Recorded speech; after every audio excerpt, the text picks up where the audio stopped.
Right now, you need to do your Yoda impression and say something smart. Let's see.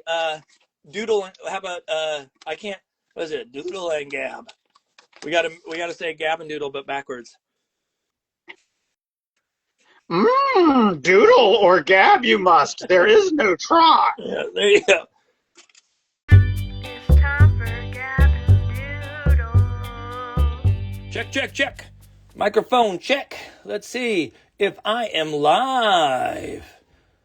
I am waiting for Instagram to show me. Hey, there we are, everybody. Gab'n Doodle. It's a Wednesday night.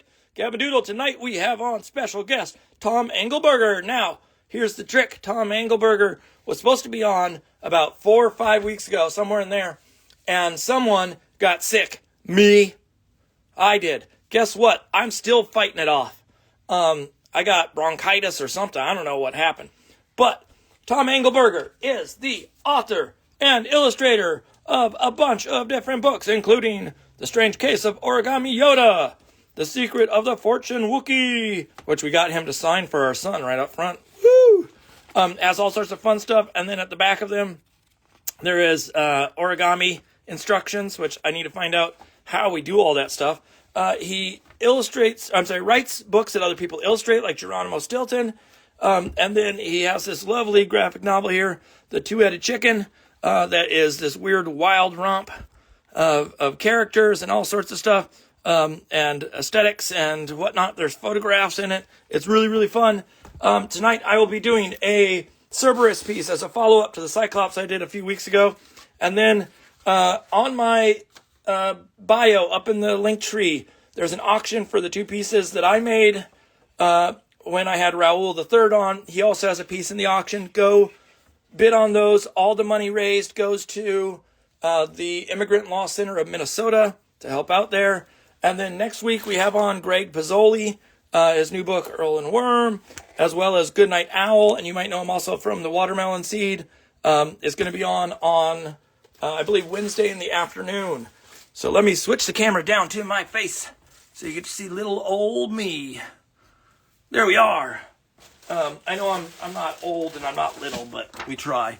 So I'm going to let our guest in and we'll get going. And I hope it works this time. As I stall.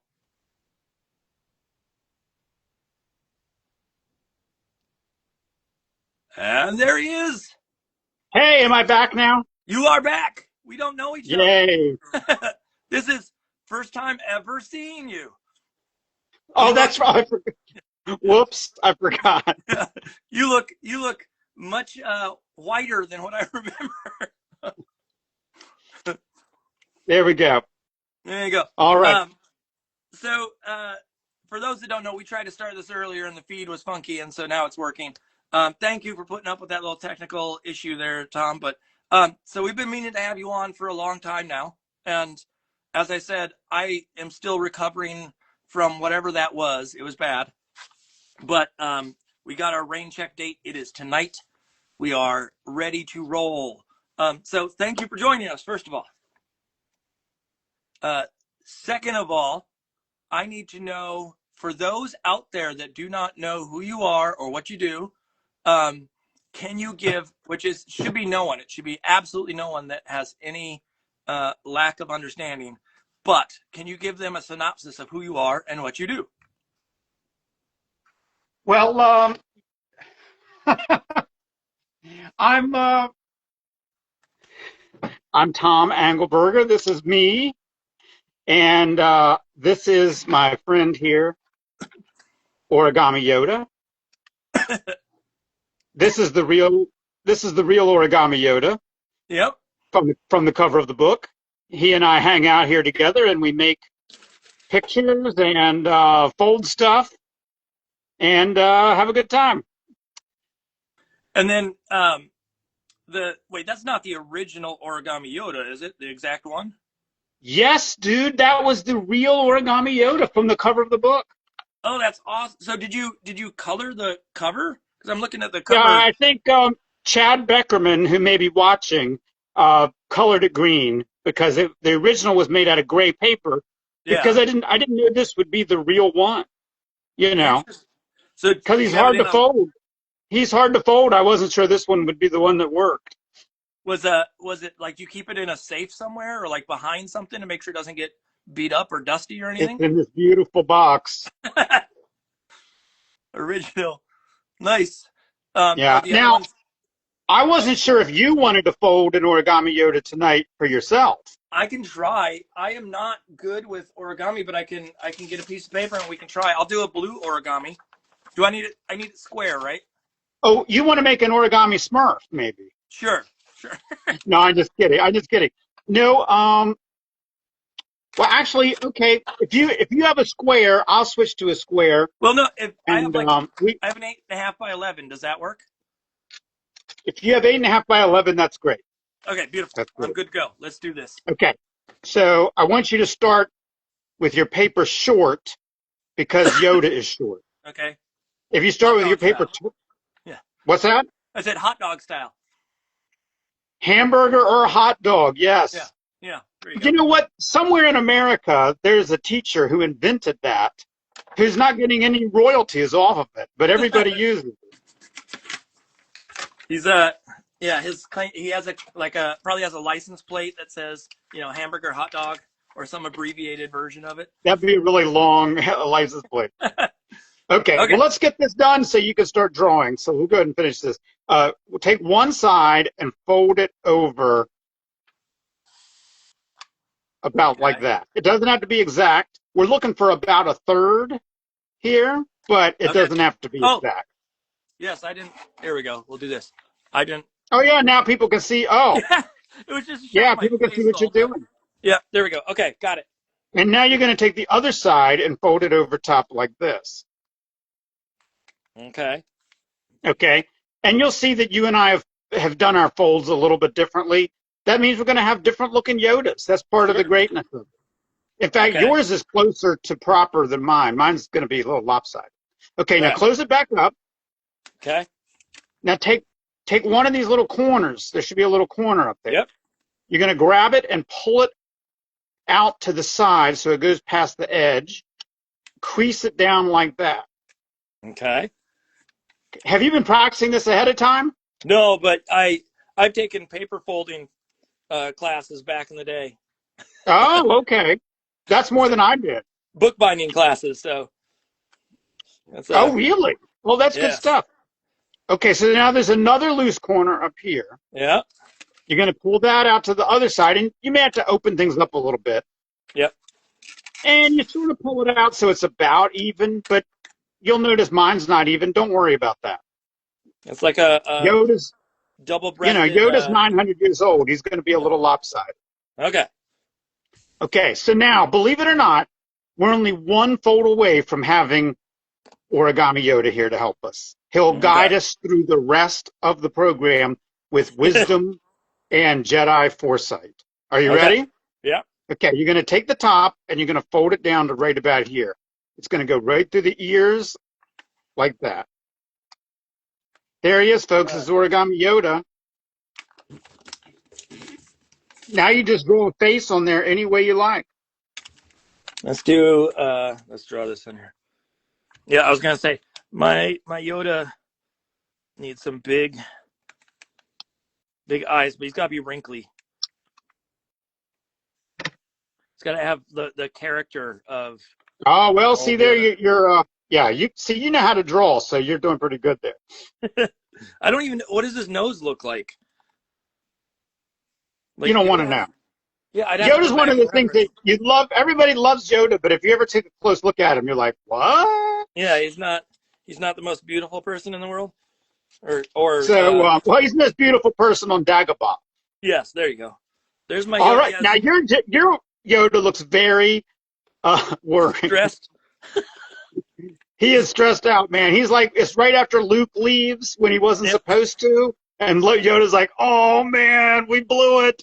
And then Ghost Obi-Wan says, no, there is another. So everything will be all right. There's my version of Yes. Origami Yoda. Oh my gosh, he's fantastic. He looks a little like Petey Otterloop. Do you know who Petey Otterloop is? I've Vaguely. Okay, Vaguely in we'll this. talk about PD Otter Loop Yeah. later. All right, right now you need to do your Yoda impression and say something smart. Let's see. Doodle. How about I can't. What is it? Doodle and Gab. We gotta say Gab'n Doodle, but backwards. Doodle or gab you must. There is no try. Yeah, there you go. All Beautiful. right, now we're ready to Okay. doodle. Yes, we're ready to roll. So, tonight we're going to be working, and I have this sketch here that I'm going to play with. But the question for you is because I know that you work. One, you do a ton of writing, and I know that you doodle and you draw and you make, and there's a variety of things that you do in your profession. But do you have any sense of what you're going to work on tonight? Well, you know what? I'm probably going to do work on a bunch of different things tonight. Okay. And I thought we might even take a couple requests from the chat. Ooh. Okay. Because, see, my problem is I can't take time on anything. If I say like, oh, I'm going to do a good job on this drawing, it doesn't work. I really can't take time and do anything well. What I have to rush through it. So is I'll that? just draw a bunch of stuff, and maybe somebody in the chat Yeah. knows something in particular they want me to draw. I don't know. Well, This is Colonel Antlers right here. Handy Artisan already put in the first attempt that we had, and now the second attempt. Can you draw Godzilla? Now, I think Handy Artisan knows that I can draw Godzilla. Yeah. Yes. It's, So I'm guessing that's an actual request for me to draw Godzilla. So, of course, I will. Godzilla is the best thing in the world to draw. How about you? Can you draw Godzilla, or are you going to be working on your three-headed dog? I'm going to work on my Cerberus for Okay. the night, but I can draw Godzilla. I will draw Godzilla. That will take a second to manage, but I will work on my other piece I got to get done in the background. So tell me a little bit about your the career path, etc. Like I know a little bit of your past and the work that you've done, but can you give me like a little hint as to what history you have, what like where it all started and how you got to the place that you are now? So it all started at the sewage treatment plant. Toxic Avenger style? Thankfully, no. Thankfully, no. Okay. Some viewers may know this story, but I used to be a reporter, and I was working on a story about upgrades to the sewage treatment plant in Christiansburg, Virginia. And I wrote my story, and I turned it in, and by the way, just to clarify, there are two different editors at work at this newspaper that I'm working at. And the first editor sees the first story that I've written, and they say, well, this is terrible. You don't even know what you're talking about. You need to go out there and find out what's really going on at the sewage treatment plant. So that meant that I had to actually go to the sewage treatment plant to talk to Fred, who is the guy that runs the sewage treatment plant. So I go, and I find out that they're going to spend millions of dollars. Here, I'll illustrate this story. Don't worry, we'll get to Godzilla later. By the way, there goes a two-headed chicken stuff. Okay, so this is what the sewage treatment plant looks like. Okay, there's this big pool here, and it is full of brown liquid. Okay, brown liquid everywhere. And the liquid is brown because it is sewage. Okay? Yeah. Can you see the picture? Is everything clear there? So the sewage has to go back into the river, right? After you flush the toilet, a lot of people don't know this. When you flush a toilet, that water goes out of your toilet and into the river. Okay? That's what happens when you flush the toilet. People think that's not true. That's what happens. Luckily, here, we'll draw the toilet up here. Luckily, most places have, between the toilet and the river, have some kind of facility to clean the water so that blue water or clear water goes back into the river, even though brown water came into the system. Yep. Okay, you with me so far? Yep. Loud and clear. So I don't know the science behind it all, but you need microbes to clean the water. The microbes need oxygen. So you need to make sure you're getting oxygen into this sewage. So one way to do that is to build a fountain. And the fountain will shoot the sewage up into the air. Now, by the way, this is not something that's happening just in my town of Christiansburg, Virginia. It's happening all over the world. Sewage is being shot into the air so that it splashes down and oxygen gets mixed in, and eventually clean water comes out. Gross. Okay? Yeah. Okay, it is gross, and it's not as efficient as it could be. That's when a new idea comes along. The new idea is the jacuzzi. You're familiar with jacuzzis? Yeah. Okay, so the new idea is the jacuzzi. You've got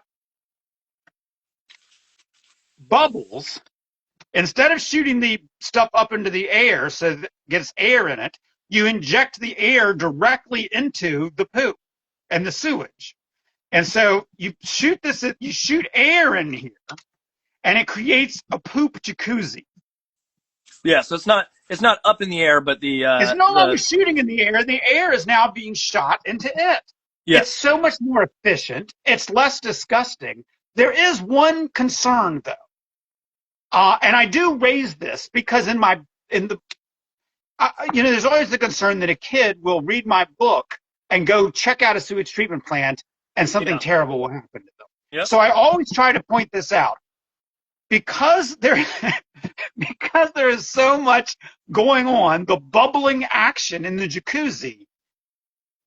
Well, I'll tell you, in fact, how I found out about this. You go and you look at the poop jacuzzi. And by the way, this is what I had to do for my newspaper story. I went and looked at the poop fountain, and then I looked at the poop jacuzzi that was replacing it. It's not called it's not called a jacuzzi. No, there's a name for it because you're charging millions of dollars for it. You're not going to call it a poop jacuzzi. You call it a aeration unit number 79X or something. But nearby is a life preserver. Okay? There's a life preserver nearby. Now you're asking yourself, why is there a life preserver nearby? It's because the poop jacuzzi is so turbulent that no human being, even the best swimmer in the world, could possibly swim in the poop jacuzzi. So anyone that falls into the poop jacuzzi dies unless somebody is nearby to throw them the life preserver. It's like the bottom of a waterfall or a dam that you're not supposed to swim at the bottom because of that same effect. Yeah. Exactly. So that's why they have this. That's why they have the lifesaver. That's why they've got the poop jacuzzi. That's why they no longer have the poop fountain. So I see all of this, and more importantly, I smell all of this. Yes. Okay. And so I smell it all. Here's a picture of my nose smelling it. I smell it all, and I go back to the newspaper, and I write my story. And my story begins with the greatest sentence ever written in the history of journalism. It's not one small step for man. It's not the. It's pretty close. We've landed on the moon. It's pretty close. It's about the passing of time, the changes that happen. It is the chocolate waters will dance no more. And what did your editor think? Okay, so now I send this in, and I mean, that's brilliant. I mean, let's face it. This is the greatest sentence I'll ever write in my entire life. Yeah. And I know that. So I send it in, and for some reason, the first editor has left the building. She was happy that she had sent me to the sewage treatment plant and left. So I sent it to the other editor now, and he just writes back, "You've got to be kidding. We're not going to publish this." So I have to rewrite my story and make it boring for the newspaper readers who can't handle the truth about the chocolate waters. So now the new headline is something like, the Christiansburg water treatment plant will have a $12 million upgrade. Once again, we're back to the boring story that we started with in the first place. But I remembered this. And more importantly, a friend of mine at the newspaper, another reporter, Michael Sluss, who may be listening, or his wife Sarah may be listening, Sluss printed it out and hung it above his desk. So it was not forgotten. It was censored, but not forgotten.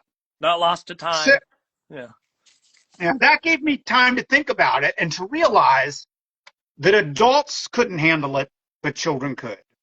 Okay, gotcha. And that, in fact, my destiny was to write a book for children to read where they would get to come across the greatest line ever written, "The chocolate waters will dance no more." Okay. So that is a that's my first history. Yeah. Yeah. So that's my first book to get accepted. Not the first book I ever wrote, but the first book I ever had that was accepted for publication. First book I got paid for. I got an advance for that. And so that was the beginning. Unfortunately, it was a complete bomb. No, everybody kept saying to me, this will be a huge hit. Everybody, what could go wrong? Everybody's going to love a book about, every kid will love a book about poop. But they were incorrect. The book was a total bomb and was soon remaindered. Yeah. Do you know why? Like, did you ever find out? Like, was it a release date issue, or was it a like seasonal? It was Christmas time, so no one wanted to buy that book for Christmas. Speaking of Christmas, it's actually a Christmas novel because the day they go to break into the sewage treatment plant to see the chocolate waters dance for the last time is on Christmas Day. Yeah. So it's like Die Hard. It's yes, just like Die Hard. People don't realize it's Christmas, but it is. Yeah. Yeah. So anyway, there were many factors that led to its failure. And years later, after Origami Yoda had come out, my wonderful editor, Susan Van Meter, who is a champion of the poop book, managed to get it republished, and we ended up putting out the entire series of 3 books about it. Yeah. So those are the. Do I have one of them here? Did you when that book came out, or when you were at the newspaper and you were writing at that time? Did you know that you wanted to? Like, did you have an inkling in the back of your head that you wanted to go into Kidlit, or was that something that really sparked in that moment? I've always wanted to go into Kidlit. Yeah, always. But it wasn't exactly on my mind at that moment. It sort of came along later when I put everything together. Yeah. Yeah, so here's the book. And, as long as I got the book out, there is a photograph of the poop fountain in the book. The book was made to look like the actual journal of the kids that snuck into the poop fountain. Yeah. And I wasn't really expecting us to go down this path tonight, but here we are. This is for someone of my nature. Potty humor is absolutely on the table every single time. There is no guardrail against it at this point. Good. Here's the map of the sewage treatment plant that's in the book. And it has a couple of things from real life that I think you will enjoy along those lines. There's the methane release tank. There's the solids dewatering building, the thickening room, and the best of all, really the highlight of the visit for me, the grit chamber. So do you obviously you must remember that trip well at this point, but was it remembered, like the smell, all that fun stuff that goes along with it? Do you remember it now fondly because of what it has become and what it started in your career? Or do you remember it as a horrifying moment of stink and glamourless, intrigue. Boy, it's kind of it's both of those things really. It's because the smell really was bad. It was a 2 hour tour, of the sewage treatment plant. And All right, let's see. I hope I didn't ramble on too long. Once no, you get me started on sewage, I'm hard to stop. yeah, this is great. By the Like, way, go. I can't read the chat. I can't read the chat, so I hope I haven't missed anybody like asking for anything. But So far, there's lots of mentions of poop, which is lovely. oh, good. I do see a question here, which is, did you quit the newspaper at that point, or were you still like when those books were coming out? Were you still working at the newspaper, or is I it was freelancing at that point. okay? I was freelancing up until Darth Paper came out. When Darth Paper came out, I realized this is just crazy. I can't do this anymore. And so I finally left the newspaper, and I loved working for the newspaper. It was an absolutely fantastic and amazing job. Loved it, but it was time to go. Did you go to school specifically for reportage, or was that No, a, that's a weird oddity that no one would believe if my life was a novel. Was that I went to art school. I went to school and got an art degree, yeah? and I went to a newspaper after I graduated and tried to get a job in their art department because I had been an artist on the school newspaper. Yep. So I went to a real newspaper. I tried to get a job in the art department, and they didn't understand what my resume was for, and so they gave me a job covering the local like government meetings. So it was just And like so a that's mistake. literally how I became a writer. And did you go when you were in school? Did you take a lot of writing classes? Because I mean, obviously, you're very prolific at this point. You've done a lot of books and a lot of writing, and clearly had a lot of success for it. But that doesn't come naturally to all artists. And so, is that something that was a thing that you studied at some point, or is that something that just naturally you gravitate towards? Well, I did. I kind of have a like the poop fountain. There's like a poop fountain in my head. It's a word fountain. I have a word fountain in my head that never turns off. And so a lot of my art has always involved words. I drew comic books and stuff. And like my senior art show was full of words that most people didn't bother to read, but there were lots of words in it. And I've just always been really more of a word person. Yeah. And so switching to words was pretty easy for me. But actually, I remember the editor, the one that had mistakenly hired me, just, said like, this is just absolutely not what we do here. After I turned in my first article, she was like, I had to completely rewrite your article for you. And she was like, here's a book on like journalism 101. Read it and do better next time. Did you so say I to did. her though? Did you say to her that like, well, you hired me and I wasn't applying for this specific job? Oh, no, I couldn't say that. I was poor. I needed a job really bad. I was going to do whatever she said. So that's when I read the book and I was like, oh, that's what journalism is, the inverted pyramid.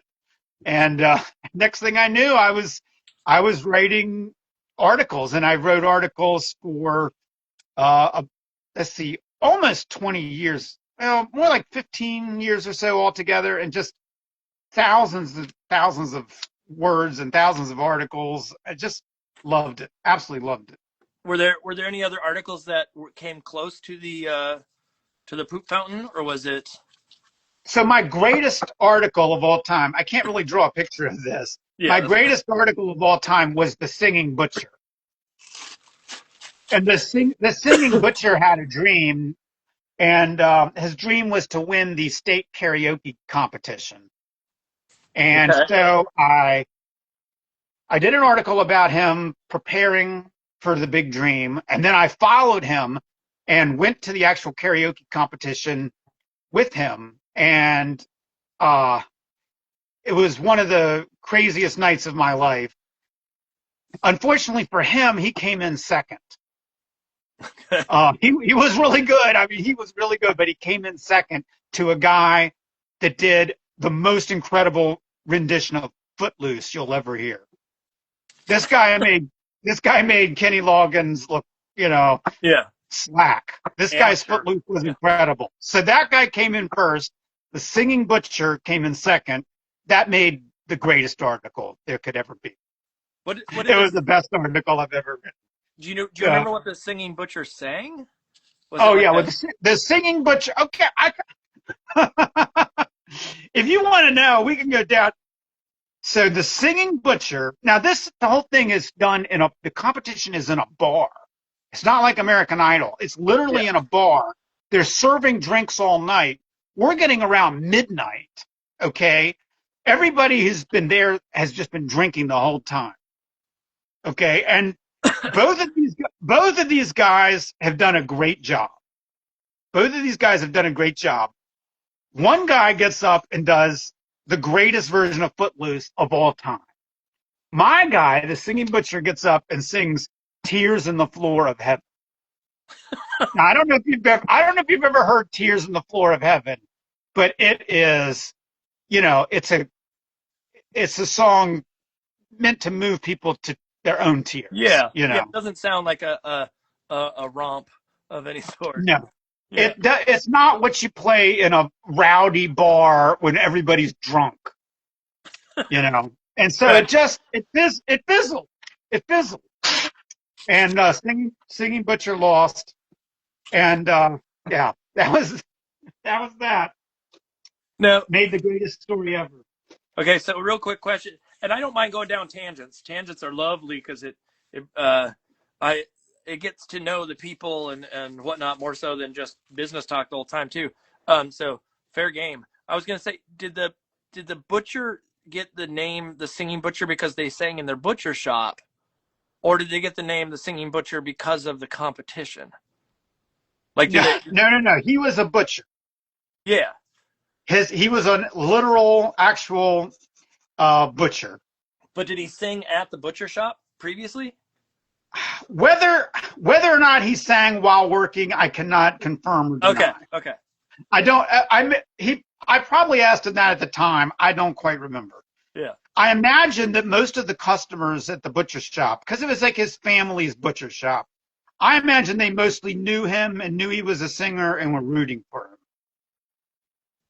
But not Great enough. Guy, by the way, an absolutely incredible singer. I mean, he was amazing.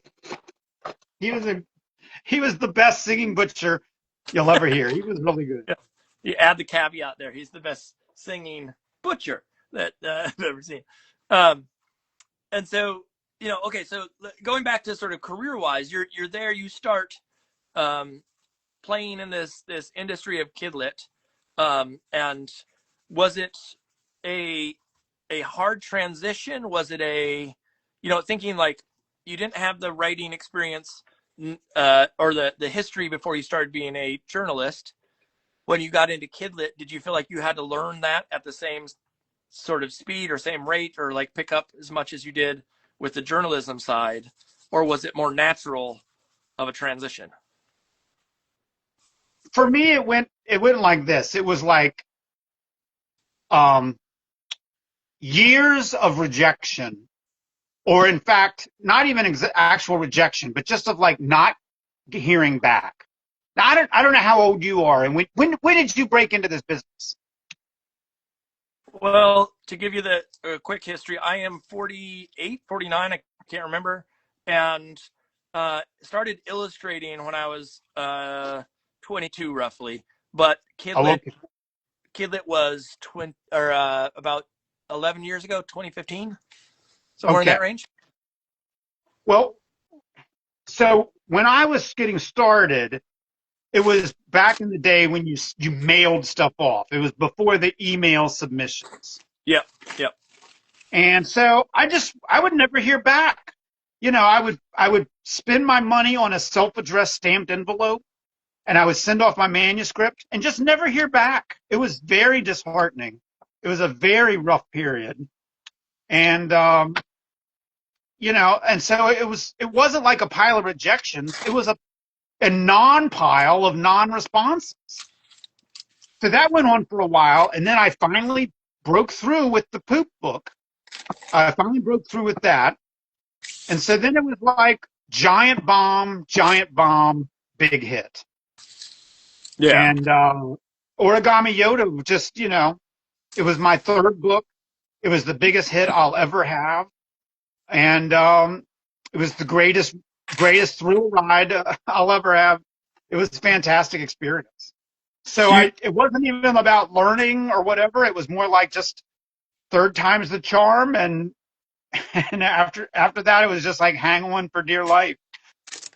Has it been nonstop since? Like, obviously. Well, let me start here, and maybe this is a better question. So the Yoda book, obviously, that is someone else's content, or not content, but that is someone else's IP, Right. Star Wars franchise. When you were starting that book, was that something that you had to get clearance for? How did that work in that case? Well, this is really the story that totally changed my life. The poop fountain was one, and this is another one. Okay.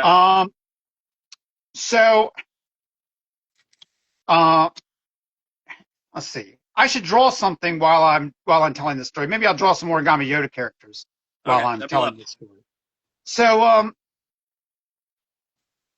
I thought it might be a fairly simple matter, but it was not. Okay. In what manner is it? What am I drawing here? I'm trying to draw somebody. Oh, I'm trying to draw the fortune Wookiee here.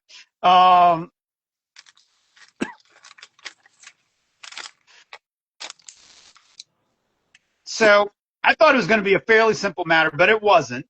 The whole thing had to get approved by Lucasfilm.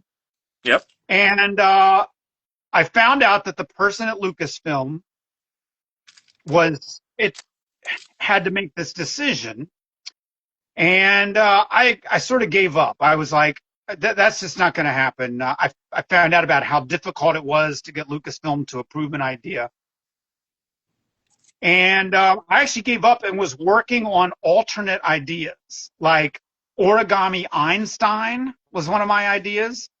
Like instead of taking Origami Yoda to school, a kid would bring Origami Einstein, and Einstein would give relativity jokes or something. Yeah, I don't know. Yeah. So anyway, unbeknownst to me, my editor, Susan Van Meter, shows the book to Lucasfilm. And it, in fact, does go to the scary person that I had heard about. And the scary person I had heard about takes it home and shows it to her kid, who's about 12 or 13 at this point. Yeah, the right audience for. Yes. And she's, should we let this guy use Yoda? And the kid looks at it, reads it, and I don't really know how enthusiastic he was, but he said, yeah, let him do it. And that's totally the moment that changed the entire course of my life, was that kid saying, yeah, let him do it. So how did you find out that there was a 12-year-old kid involved in the approval? Like, how did that? Well, it turns out that the scary person at Lucasfilm is actually a wonderful, very nice person who I became friends with and have met and spent time with. And so she was able to tell me all about the whole process. And it was just all fantastic and wonderful, and one of the greatest experiences working with them. They were so wonderful, and they let us do almost everything we wanted to do. And we just had a ball. Seven books. There was Yoda, Darth Paper, Fortune Wookiee, Surprise Attack, Jabba the Puppet, Princess Label Maker, R2-D2, and Emperor Pickletine. Yeah. And we got to do every book we wanted, and we just had a great time. And they were wonderful to work with. A lot of people thought this was before Disney, but a lot of people back even before Disney would think like, oh, Lucasfilm must be real sticklers, or they must be, really hard to work with. And it was the opposite. Just some of my favorite people that I got to meet at Lucasfilm. And of course, a lot of people ask, did I ever meet George Lucas? No, but I was once near George Lucas. So there you go. That's the Well, big. it's my. I just said the other day, as out of honor to him, I got to pee next to Jesse Jackson once, and so he just passed away, and so that's my big close to a historical figure. It's not quite the same as having a book done, but it's up there. It's up there in the same manner. With That's pretty strange. It's it was a weird airport incident that I didn't know it until I walked out. But with having Lucas on board, whether it be him or the company, do you feel like you have a lot more insight now into what's feasible, and do you feel like you're you not necessarily a green light for everything that you want to do, but do you feel like you have a little bit more freedom now to think outside the box as far as using different IP or things along that line? I'll tell you, man, it's absolutely amazing the stuff I've gotten to do. That Origami Yoda opened so many doors for me. I got to do Return of the Jedi. I did a novelization of Return of the Jedi. Yep. I did my own Chewbacca book where I got to make up my own planet and send Chewbacca on an adventure. I got to do Rocket and Groot, and I got to do Donald Duck and Mickey Mouse, Daisy and Minnie, and Uncle Scrooge. I got to do so many things, and it's just been a ball. I actually have something coming out that I'm not allowed to talk about. That's one of the biggest IPs in the world. That was an absolutely crazy project that I had so much fun with. I've been so lucky. It's like I don't know if you believe this, but I think that the whole Kidlit racket is like a lottery, and I've won the lottery 10 times. I don't know how I've gotten so lucky. I know I'm not the most talented person out there, and other people deserve success more than me. But man, I've just been so lucky. And the other way that I've been lucky is working with incredible illustrators. Yeah. That's been absolutely amazing. The people that I've gotten to work with has just been incredible.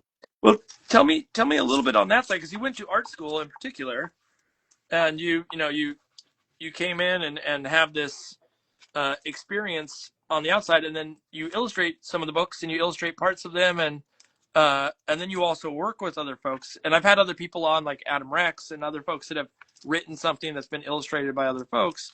And I'm wondering a little bit about that sort of process of, do you have insight on who is chosen? Because I know that authors often do have a little insight, not necessarily a ton, but also you have a vision for something that you've been able to do on your own, but then all of a sudden you're handing it off to someone else. And I'm wondering about that sort of that transition or the experience that you had there with some of those books that you've worked on. Well, it's just been an amazing experience. What I like to do now, I've been paired up with a few illustrators, and that's worked out incredibly well. I was paired up one time with Jared Chapman, who is an absolute madman. He is one of my absolute favorite illustrators. He's so good. We did three books together, the Dee Dodo series. But other times, what I've done is actually contact the illustrator before the book is even sold and sort of work with them to develop it and then take it and try to make something out of it. So I had this book called McTOAD that I had been working on, and it was basically a list of vehicles that a toad used. And it's like just a list. And if I could never have drawn it in a way that would make it interesting. Yeah. Okay. And so I became friends with John Hendricks. And so one day I just emailed him and asked him if he'd be interested in trying to do something with this list. And we ended up with the most beautiful book of all time, McTOAD MOWS TINY ISLAND, which is was a regular picture book, and now it's coming out as a board book.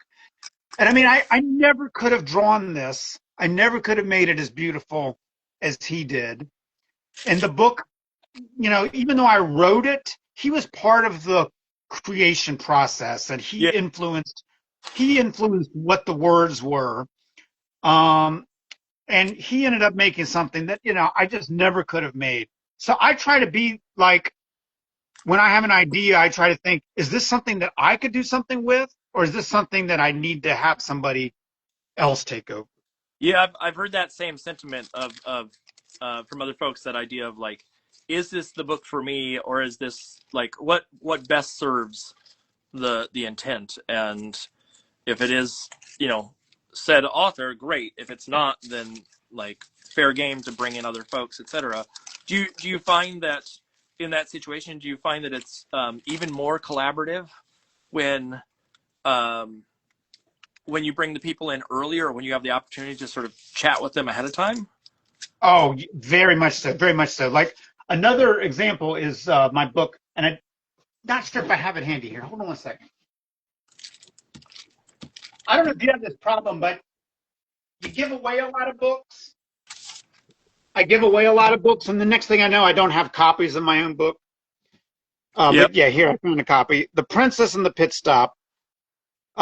This again was basically just a list of jokes that Dan Santat made into something amazing. And so his version of things, by the way, the book is just beautiful. If you've never seen it, it's just beautiful. But in my book, there's an announcer that's announcing the race that the princess is on. And he, on his own, drew the announcer as a frog. Can I get this in the frame here? Look how beautiful that is. This frog is just absolutely amazing. Well, previously, the announcer wasn't even there. It didn't even really exist as a character. And then Dan Santat drew this, and so now it's a real character, and that ends up becoming part of the story.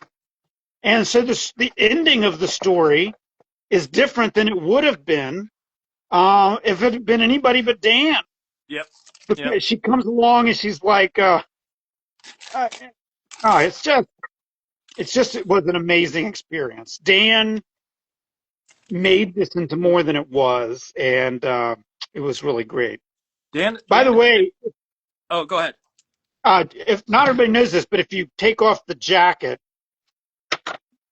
Dan did this beautiful Akira cover for the case cover. Yeah. I can't remember what's on the back. What's on the back? Oh, yeah, this great picture of the princess. So anyway, just over and over again, I've been just absolutely blessed to work with great illustrators. And it's just been incredible.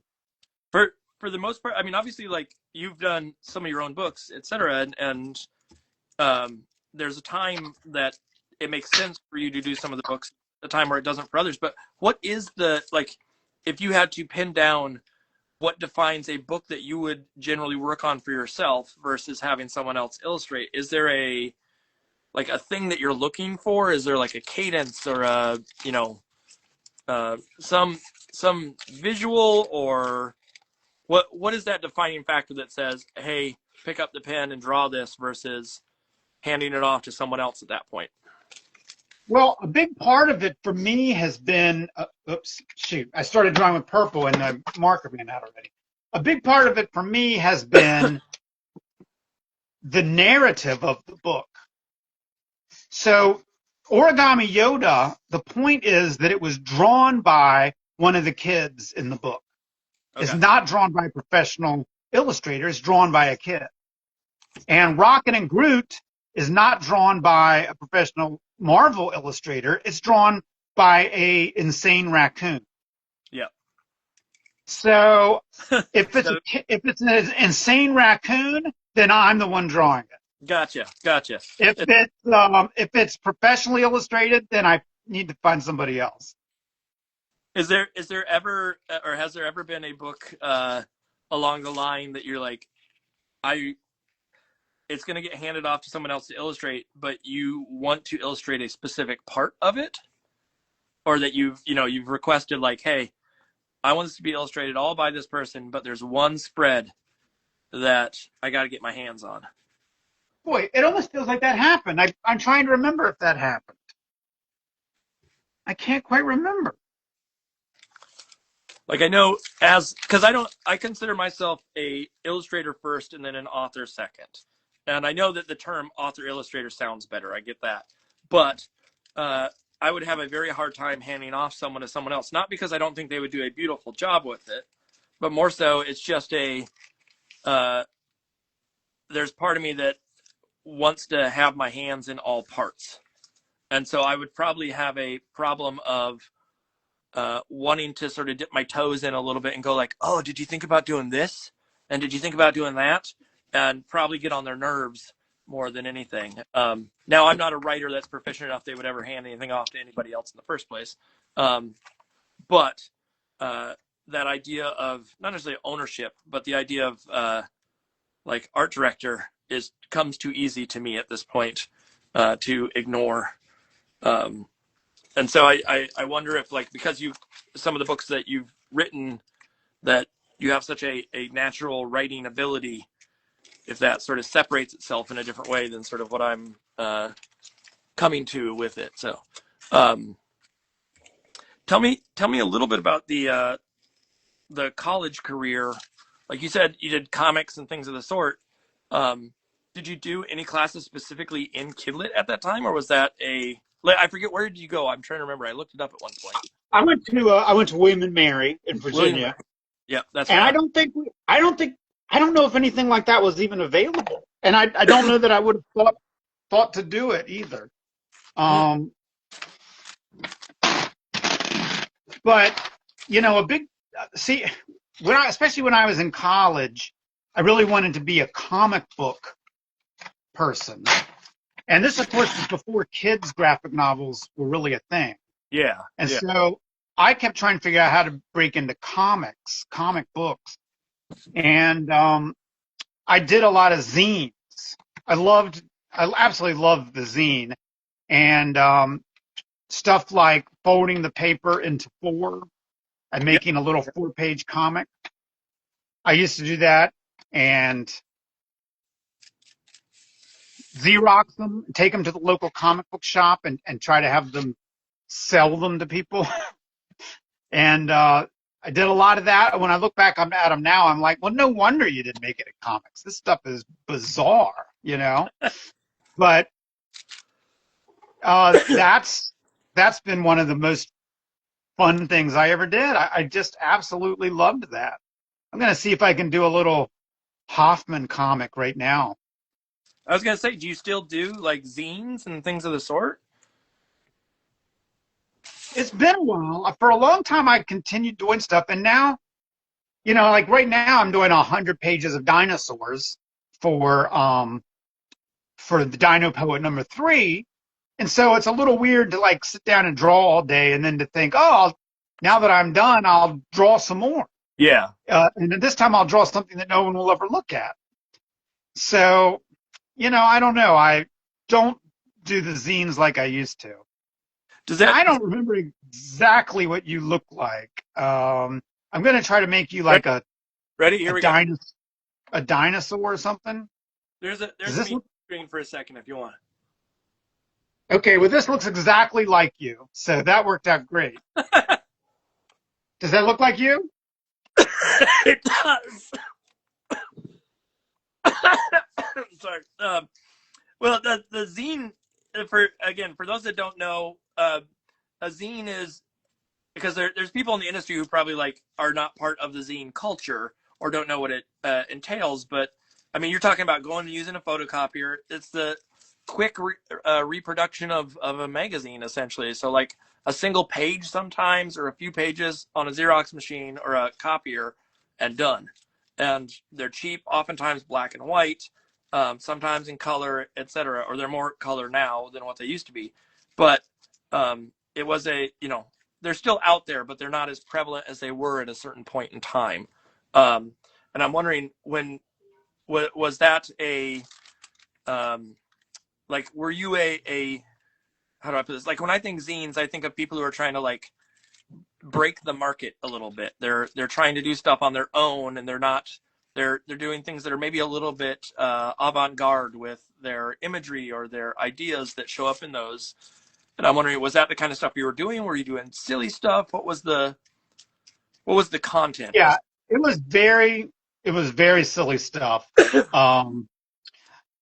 was very silly stuff. Instead of drawing an actual story here, I'll draw you one of my main characters was Sawfish Larry. He was a sawfish.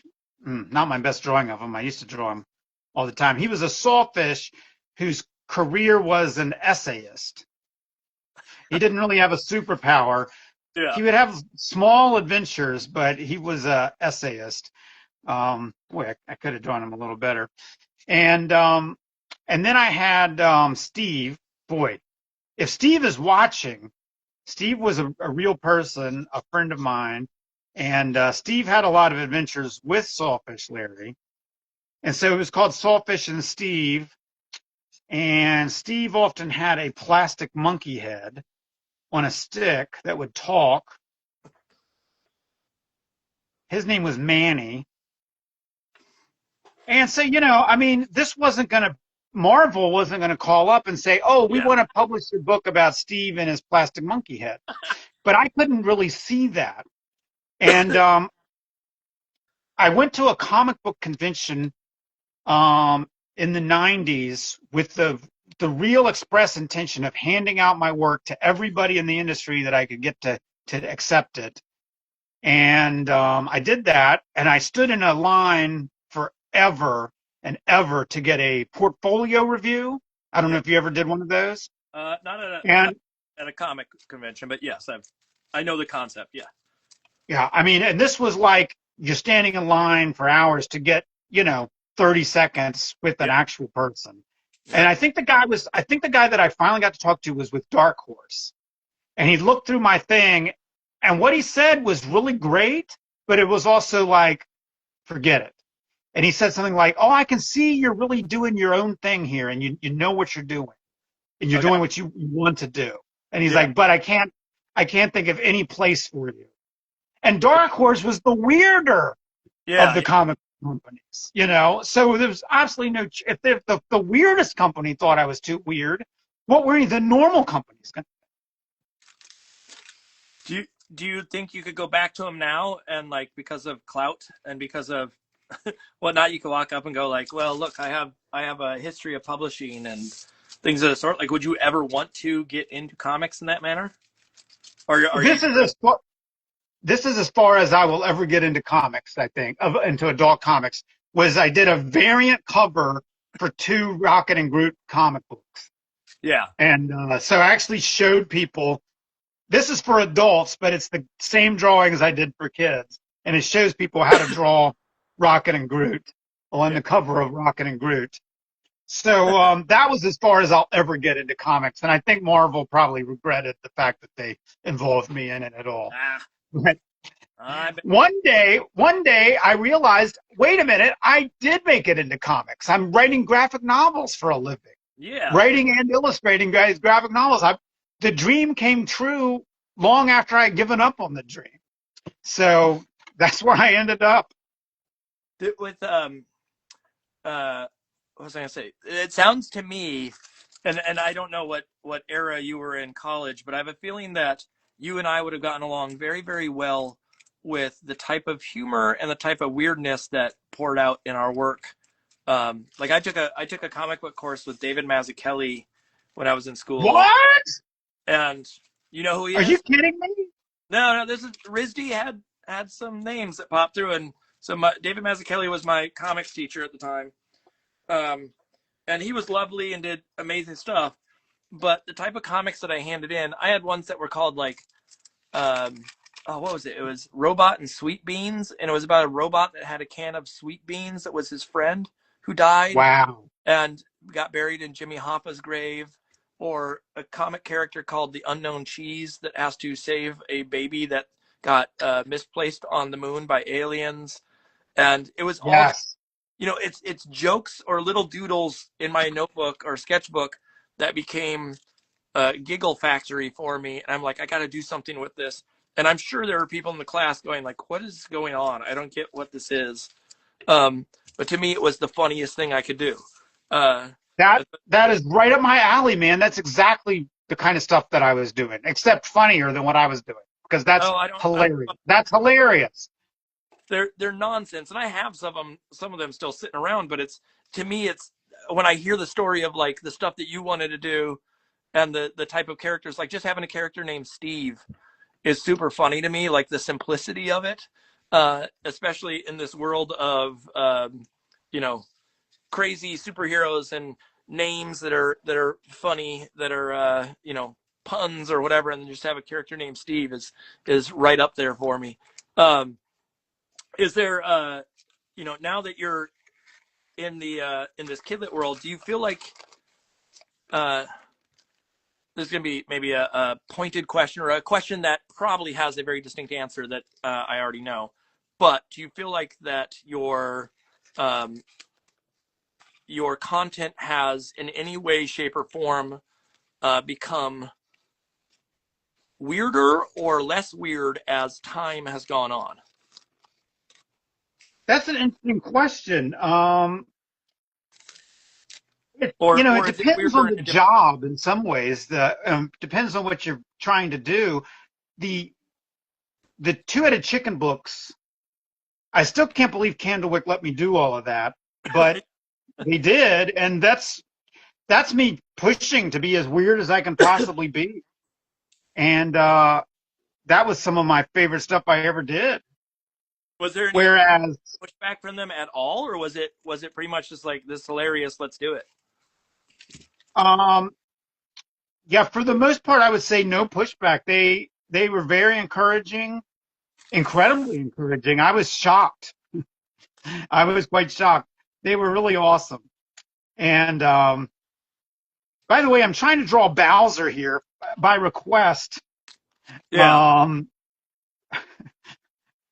the person who requested this now deeply regrets the request, especially since the shell has gone terribly wrong here.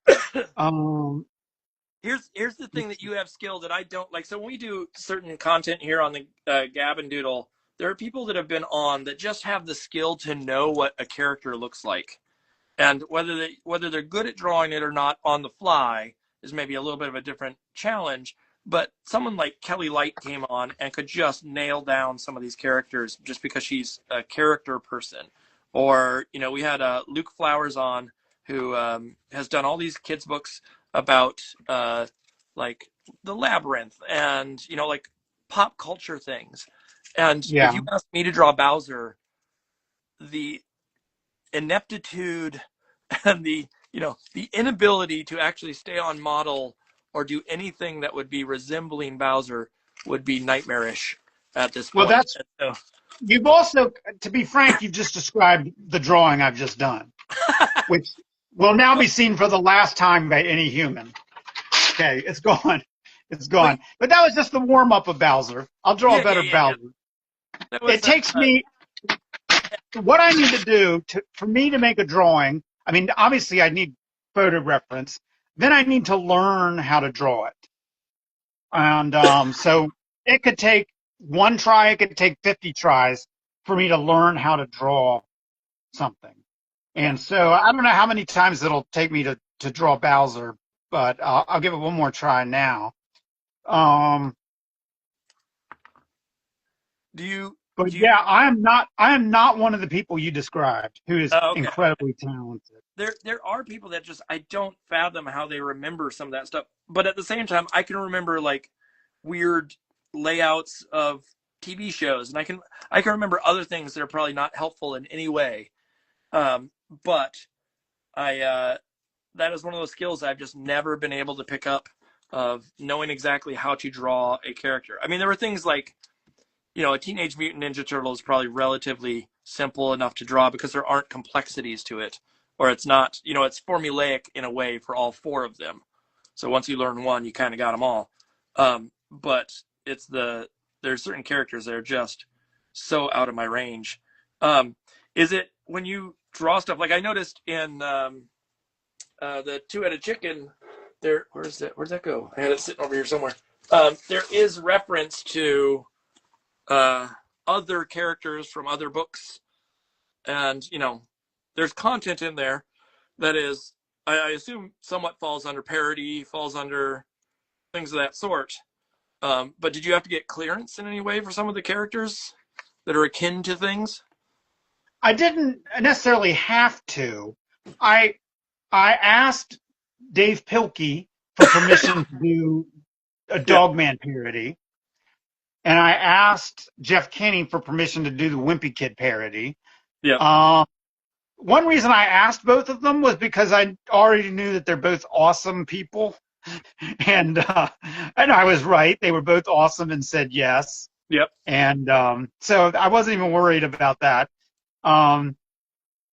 So I had a ball making that. I think, do I have a copy of it here? Maybe I could show people some of the stuff, because it was fun. It was so much fun. The Wimpy Kid parody here, Diary of a Hungry Moose. I mean, that was a ball. And what I did was I was looking at his drawings, but I also put my Photoshop brush on smoothing, 100% smoothing. And it really helps. You just sort of draw, and it sort of comes out looking Wimpy Kid-like. Yeah. It's got the rounded end to the line, and it, like, their curves are really nice, etc. I mean, he's someone. Do you know Jeff on, and like, well, obviously you said you're friends with him, right? So that means you know. Yeah. Yeah. He's the nicest guy, and we've done. Have you sung karaoke with him? No, I don't think I've ever met him at all or seen It's him. the second time karaoke's come up tonight, which is weird. He's one of the greatest karaoke singers you're ever going to meet. I mean, he is amazing. His rendition of Piano Man, I mean, once you've heard him do Piano Man, you're like, Billy Joel, Billy Joel's not so hot anymore. Jeff Kinney rocks Piano Man. Here's my Good Night Moon parody. Yeah. This is all about the color. It doesn't even matter how you draw it. It's just about the color. And so luckily, Joey Ellis did the colors for the book, and so he made the whole book look good. Do you know Joey Ellis? I know that. I know the name and seen the work. So yes, he's so good. So anything in this book that looks good, he's responsible for it. Now here's me parodying John Rocco. John Rocco's original Lightning Thief cover, which I've long blamed for being the reason my first book was a bomb. Can I explain this real quick? Yeah, go for it. Okay. This is all super fascinating to me to hear the history and the especially for someone like I'm on the inside of Kidlit because I'm working in it, but I don't know all the behind the scenes of all these things. So it's lovely to hear sort of how this all came to be and what missteps or missteps rather happened and what successes there were. So yeah, go for it. Okay, so let's flash back to my first book coming out. Now, at the time, I was still publishing in the newspaper. And for that reason and some other reasons, I kind of wanted to keep my newspaper identity separate from my real life identity. Yep. So I came up with a pen name. Yep. And after excruciating thought on it, I came up with the worst pen name of all time, Sam Riddleberger. Now, Sam Riddleberger is the worst name for a couple reasons, but one of the most important reasons is, look at the last name, R-I-D. Okay. Yeah. What is the biggest book other than Harry Potter? What is the biggest book in the world at the time? The Lightning Thief Uh, by yeah. Riordan. Yep. Rick Rio. So what would happen is a kid would go into a bookstore, and my book, if it was even there, my book would be on the shelf. Next to it would be the most incredible cover ever drawn of Percy Jackson wading through the water in front of the city with the sword and the lightning, and it was just the most amazing cover of all time. Fantastic painting by John Rocco. Who would possibly buy my book over that book? Well, And I found that Kinney. out. I found that out for sure at my very first book festival when I showed up for my event and saw 1,000,000 kids and was like, this is great. There are 1,000,000 kids here. The 1,000,000 kids were all in line for Rick Riordan. And they were still in line for him when I was done with my presentation. And so I ended up signing books back to back with Rick. Never met him because he was so busy signing books the entire time. Oh. Eventually, the two people that got books from me are done. And that was it for me. Rick Riordan is still there at that book festival signing books. Yeah. He hasn't left at this point. Yeah. Never had time to write any more because of it. In fact, I don't even know how to pronounce his name because I never got to meet him. Well, I was about to ask you because I've always questioned how do you say his name? And you said it in a way where I was like, wow, you're really confident about that name. And that must be how it's said. But No, I have no idea. No yeah, idea. I swear there was a day where we were at, you do the, I don't know if you're doing it again. I don't remember the list off the top of my head. Are you doing the graphic novel festival with Silver Unicorn again this year? No, not this year. Okay.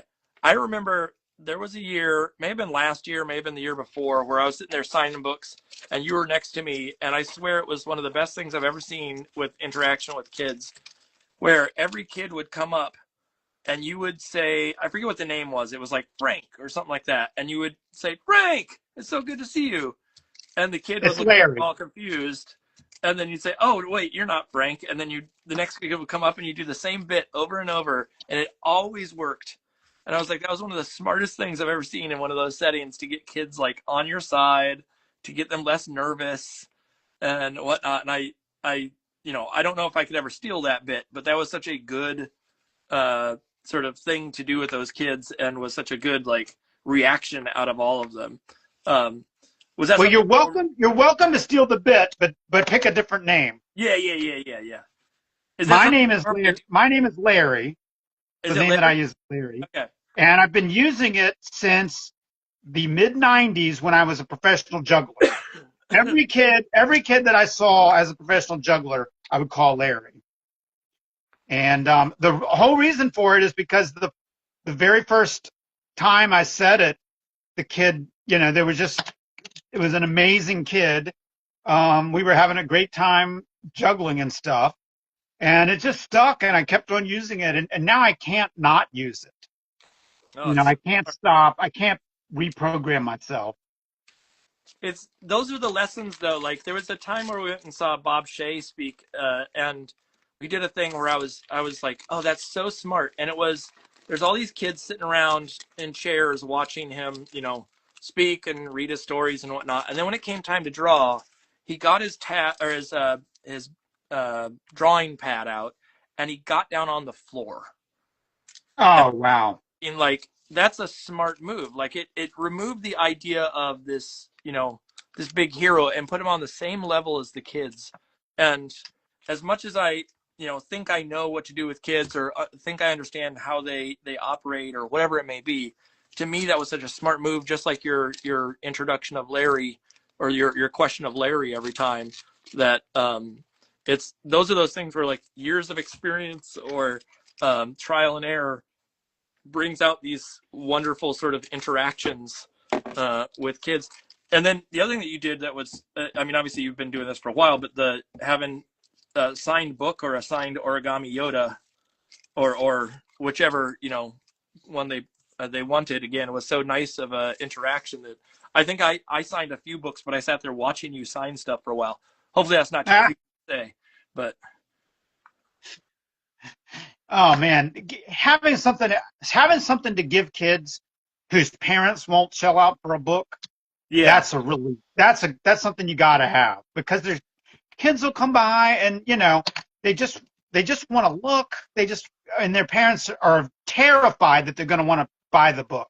You know, their parents are like, oh my gosh, don't let me. And especially when you're selling a book like about poop, the parents yep, are like, oh no, don't let my kid want the poop book. Anything but the poop book. yep. And so it's so nice to be able to just say, hey kid, here, have this. And they get to walk away with it. They don't even have to ask their parents. They just walk away with it. And then they hang it up over the sofa when they get home, and they like all the locations. The parents are like, nope, nope, that was just for your room.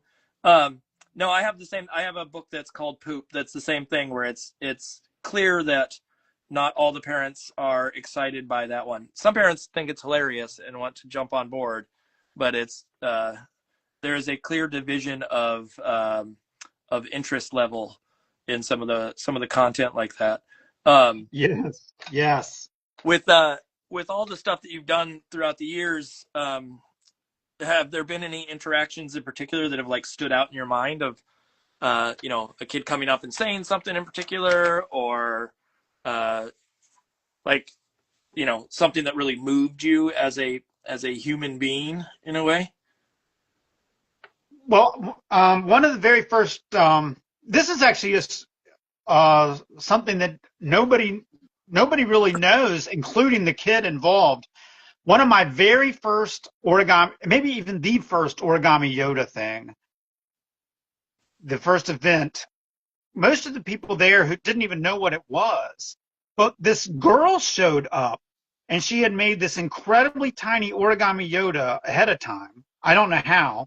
And it was like the cutest Origami Yoda I've ever gotten after all this time. And she was great. She was just so excitable. And she brought this little Yoda and gave it to me. And her name was Remy. And so for Darth Paper, when Darth Paper came out, I made a character named Remy, who's, a great little kid artist, Yeah. very enthusiastic. And then I ran into Remy very randomly years later at the National Book Festival. Mm. And she's like, hey, I remember you, but get out of the way. Yeah. Rick Riordan's here. Yeah. It wasn't Rick. It was that dude. It's so crazy that I'm forgetting his name because he's 1,000 times more famous than me. John Green. Oh, yeah, yeah. Yep. Yep. She was like, I'm really here to see. Hey, nice to see you again. I'm really here. We got to go. John Green is, and she grew up. She grew up on me. That's what happens with kid readers. They grow up. The next time you see them, they've grown up. So, but anyway, she got to be a character because she was so awesome the first time I met her. The second time, not so. When the second printing comes out, that name changed very quickly to some other kid. I mean, the cool thing that I've enjoyed, I have not seen it to the same level, obviously, but I've had kids or I guess not necessarily kids, but preteens that have I've talked to, or people that have had my book that I wasn't expecting them to have it. And all of a sudden they're like, oh yeah, I remember that book. I've read that book before in a store or in the library or whatever it was. And I imagine the amount of books that you have had and the amount of sort of reach that they've had with these kids has been, at least in my mind, would seem as like very remarkable, that there are probably kids out there that will remember those books for the rest of their lives, or might be, like I'm running a picture book class right now, and they're all bringing in, like they have to read picture books that are ones that they have interest in, whether it be visually or the story or whatever. Every week they have to bring in at least one and read it. And the amount of them are, hey, this is my favorite book when I was little. and they're so varied, they're so different, and to know that there's some kid out there that is, you know, has grown up with your books or my books or anybody's books, and if they ever get asked that question, what was your favorite book, and it's that, is such a like cool concept to me, long term. So I've been so lucky in so many ways, and one of the ways is that I've been able to stay in contact, or actually in some ways have regained contact with some of my early fans who are now grown up they call them the super folders. And so I get to talk to the grown up super folders, Yeah. and it's just amazing to see how awesome they are, that they've grown up to do really cool stuff. And it's just wonderful. And meanwhile, I'm talking to my favorite author of all time, Daniel Pinkwater. I'm talking to him by email, and so it's this weird chain of like generations and generations of people. Yeah. A big mutual admiration society. I mean, the thing that I don't think anybody that is outside of the industry, or, you know, like I started out in editorial illustration, and there's nothing wrong with editorial illustration, but I don't feel like it has the same community that Kidlit does. The same network of people that are all, you know, friends or are in some way connected through, you know, past or future peers or whatever it may be. And the idea that, you know, like the equivalent of me doing the show, I have met so many people that are heroes, that are inspirational, or whatever it may be.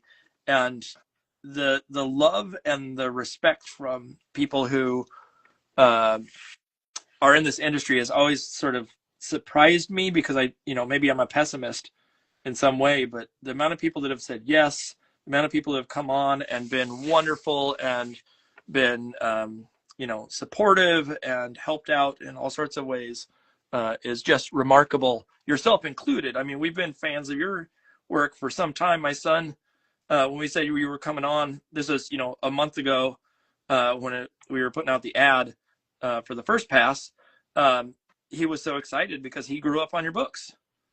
He was, you know, Absolutely. he was at the right time for those books being out, and starting to get into Star Wars and understand who the characters were, that it just made such a difference for him. And so he's out at an event tonight, but when he comes home, I'm sure he's going to tune in for a little bit to listen. That's awesome. That's really awesome. Who are some of the great people that you've gotten to meet? That Well, yeah, anybody from that you were fans of as a kid that you've gotten to meet?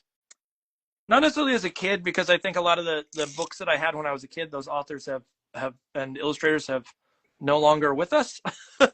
But fans of today, I mean, there's like the equivalent of, you mentioned Dan Santat, to sit and talk with Dan online, or he's actually coming up and doing, he's going to be the commencement speaker at the college that I teach at. And so like to have him come up and participate in that is amazing. And then, I mean, it's been 100, it's almost been 200 shows, and every single person that's been on, we've been fans of. And so it's like, it's almost hard to pick them all, but there's some people who are like, I didn't know that I would connect with on such a cool friend level. They just like, they vibe in the right way. And that's always amazing, where it's less of a, hey, who are you? What do you do? And more of a, oh man, if you lived closer, I would hang out with you.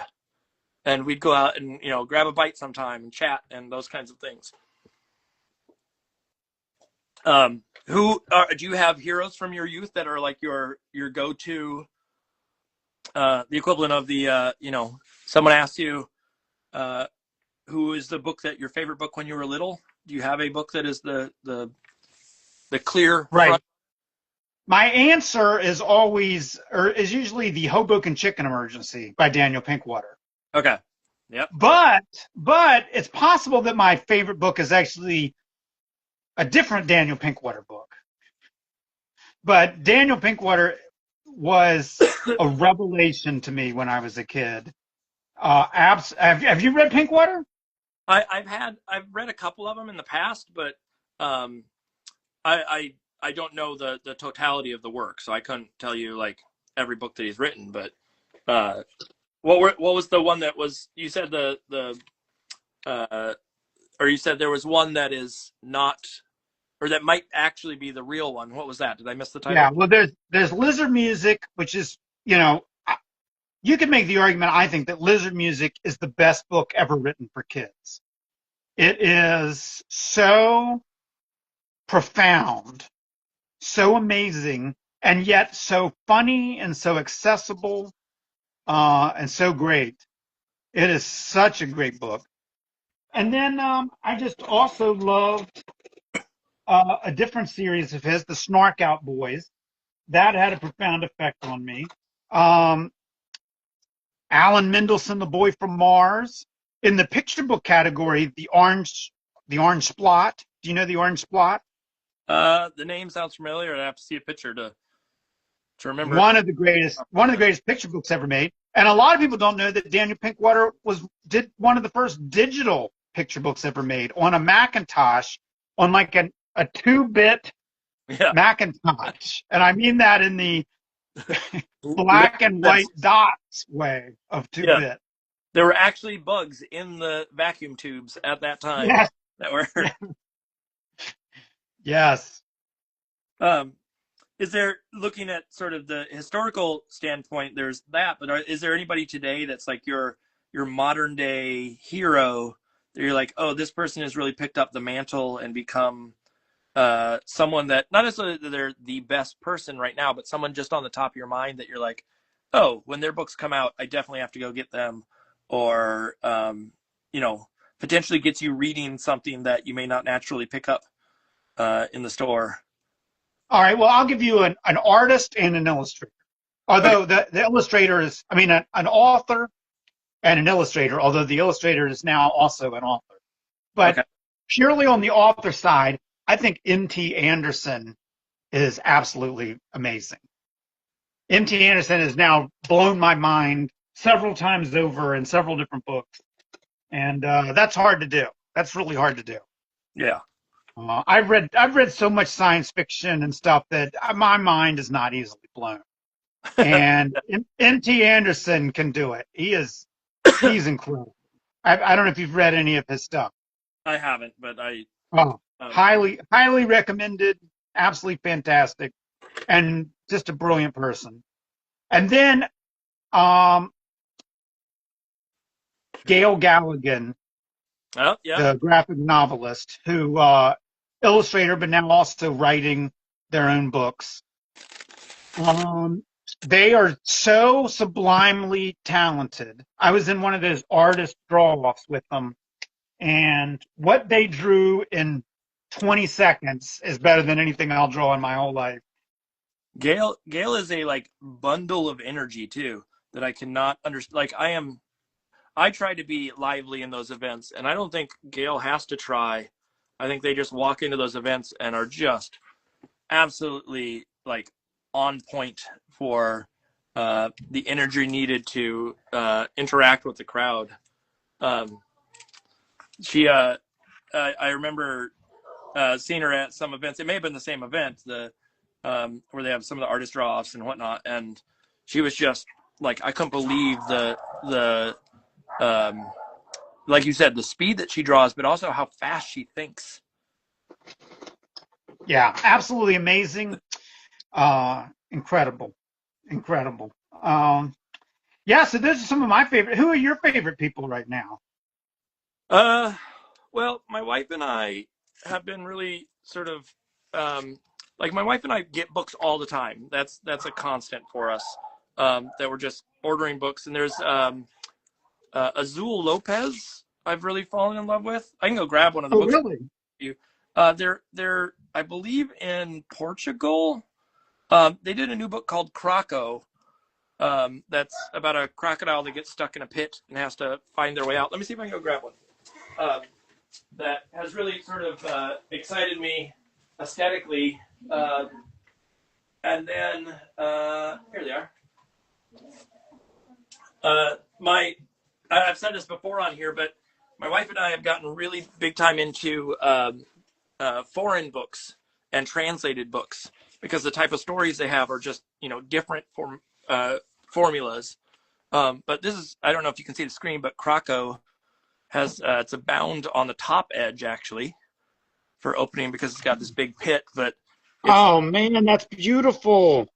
yeah, it's really sort of, I don't want to say folky, but it's got some really interesting textures and play throughout, and so it's got this big pit. But the other one that came out before it that I really loved was this book called Look Up, that is about Mexico, and there's these, I mean, just these visuals that are really stunning. There's one in here if I can find it. Oh my gosh. This right here, just the bird. Oh and wow. it's not someone who's about realism. It's someone about expression. And so, like, I've really been getting into these books that have, maybe they're not, photorealistic, or they're not meant to be the most like rendered thing in the world, but they're about capturing the emotion or the feel of that kind of work. But you ask me tomorrow, and it's going to be someone else. And so, it's that's the challenge with an industry like this, is it just fluctuates so quickly. There's so many books coming out that are wonderful. How often do you get out to stores to go poke around? Not very often. I'm kind of a hermit.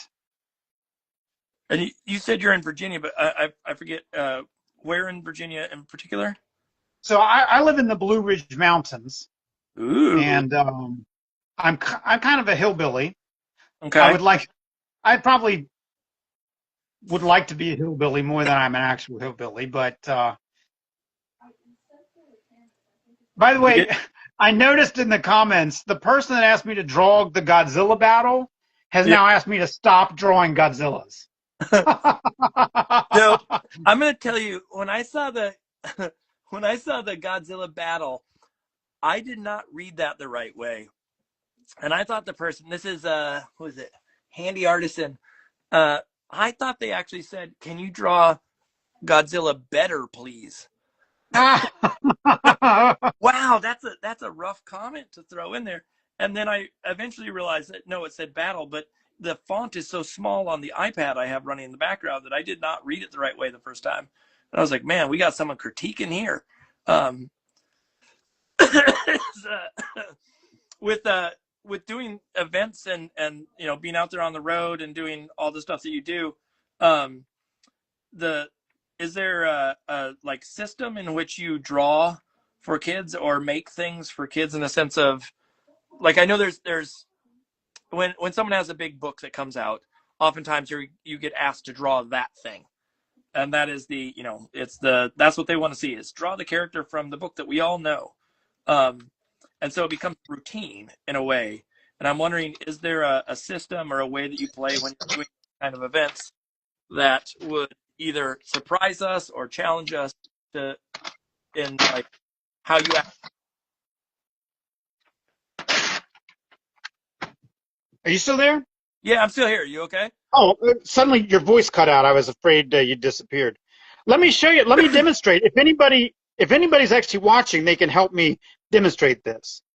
This will be how I draw and write a dino poem with kids. Okay, great. This is fantastic. This is what I need. Okay. So first, I'm going to show them how to draw a T-Rex. And so a T-Rex. A T-Rex is just a big sloppy curve like this, and then this curve comes down here, and then they stomp around, so they need big feet. So we're going to draw two big feet, and then it's going to come back up, and that's all we need to draw for right now. And so what I need to know is, Thank you. how is this T-Rex feeling today? Because I can't finish the drawing until I know how he's feeling. Is he happy or sad or angry or despondent or grumpy? Yeah. Is anybody out there in TV land want to type in a comment and tell us how does this particular Godzilla feel today? I'm not sure we have any viewers that are commenting right at the moment. Yeah. No, So if you would like to tell me how the I Godzilla will. feels, how the Um, T-Rex feels today. how about wistful? Or Okay, all right, okay. you know, nostalgia. They're thinking back to their to their life before the emergence from the water. I don't know what that means, but Oh, by the way, you wrote wistful, and then somebody did write in, Handy Artisan wrote in and wrote angry. yeah. So I don't know if he's wistfully angry. Let's stick with wistful right now. This is as good as I'm going to draw wistful. That's a wistful T-Rex. So my next question is, what is T-Rex wistful about? If you were a T-Rex, what would you feel, what would you remember fondly? And maybe Handy Artisan wants to write in and say, Yeah. what does this T-Rex remember fondly From its from childhood from or the good old days? the before times. Yeah. I'm trying to think of what like T-Rexes, or Godzilla, T-Rex, any of those big creatures, like what kind of experience they would have as a little one, and would they have, were they ever just like cute and adorable, or were they always kind of mean and angry from the beginning? Let's see. Maybe. Yeah. Okay. Yeah. Okay. Being a teammate of Godzilla and playing Uno, he is wistful for Uno. Yes.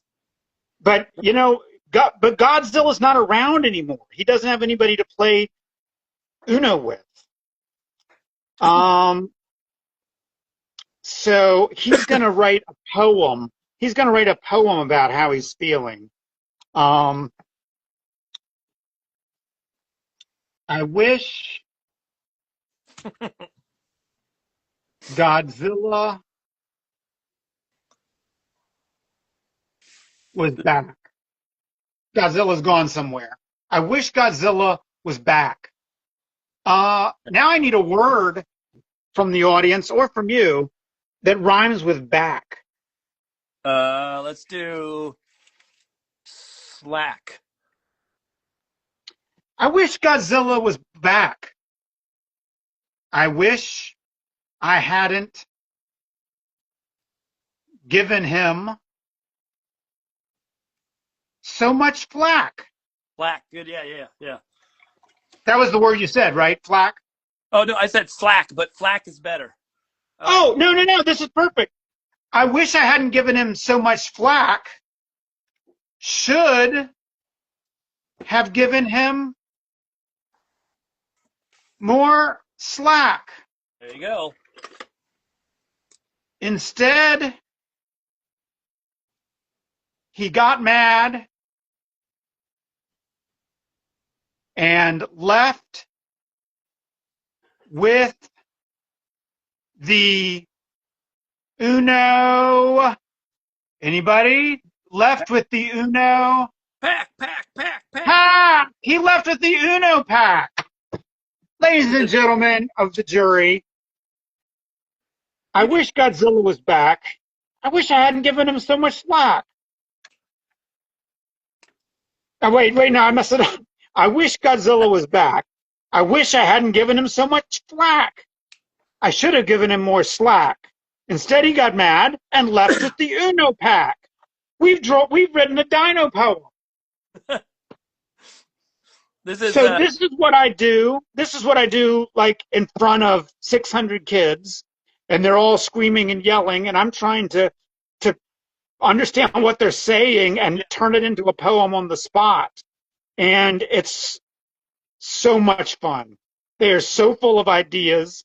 They're jumping off of their crisscross applesauce, and they're jumping up and down on their bottoms, desperate to tell me how a dinosaur feels or what rhymes with flack. They're just awesome. I have so much fun with the kids. It's just the best experience. Yeah, I got to do. I just got another invite to do a school visit in the spring here, and I have to like repackage or redesign some of what I do just because I've potentially done it too many times at this point, and I got to figure out like, okay, what's the new angle, and partially because it's like some of the same schools, or I don't want to go back to the same location and do the same basic basic bit of sorts. So that idea of writing a poem is really good, or the idea of like adding word into the actual experience or little story. But that idea of calling on the kids too is the other hard part of like, you ask for a hand to be raised, and then every kid raises their hand in that situation. Have you ever had any like really funny standouts in that time frame where you you ask for a content or a input from a kid, and they just give you something that's sort of out of left field? I'm trying to remember the last school I went to was really funny because oddly enough, the words were rhyming with back on that poem too, just randomly. Yeah. And the whole thing was going to work perfectly if we could end on the word Jack, on the name Jack. And it was like, I forget what it was, my best friend is gone and hasn't come back, blah, blah, blah, blah, blah. My best friend's name is blank. And I go over to a table, and it's kindergartners, and one of the kids' names is Jack Son. So we already know what his name is. He's been a colorful character already. And I asked this little girl, what's going to rhyme? What's going to rhyme with back and everything? And I'm set it up for her to say Jack. And instead she says hack with an H. So suddenly it's like, my best friend's name is Hack. You just never, ever know what the kids are going to say. You never know what's going to come out of their mouth. And that's what makes it fun. It's like being on a tightrope. You just don't know what they're going to say, and the challenge is, can you roll with it? Because the worst thing in the world would be say like, no, that's terrible. No, that's not good enough. Any other ideas? Yeah. That would be a terrible thing to do. So you've got to roll with it. Susie but you've put yourself awful.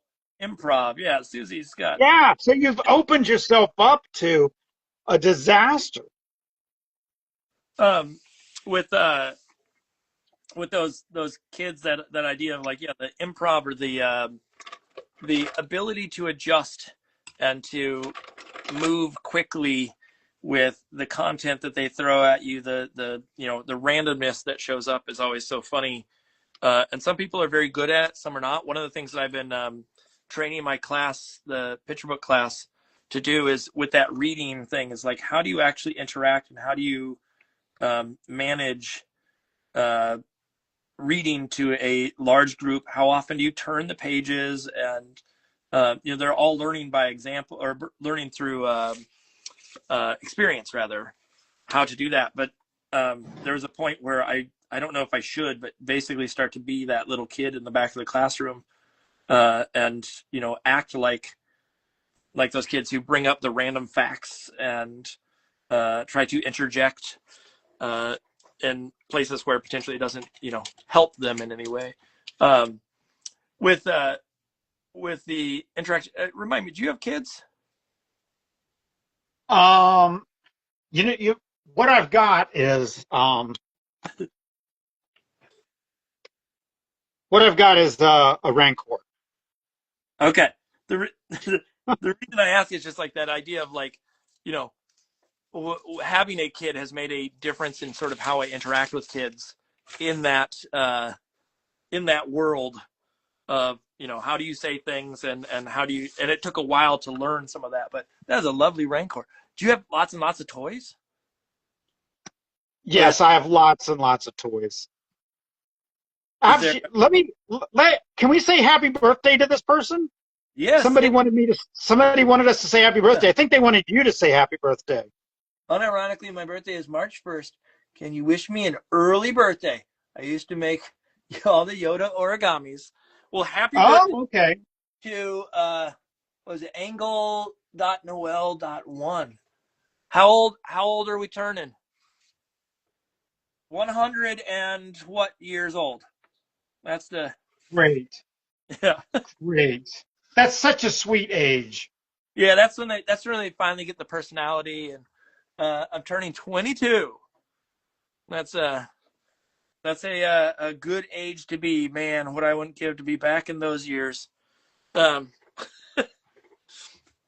have all my sprightly youth still ahead of me, and but with some of the books that you've had, have you had folks that like 22 is a someone who is a grown up who remembers all these books? Have you had people come up now that have had, that are parents even at this point, or is it, at what point does that shift for you, where they start to become more than just a kid?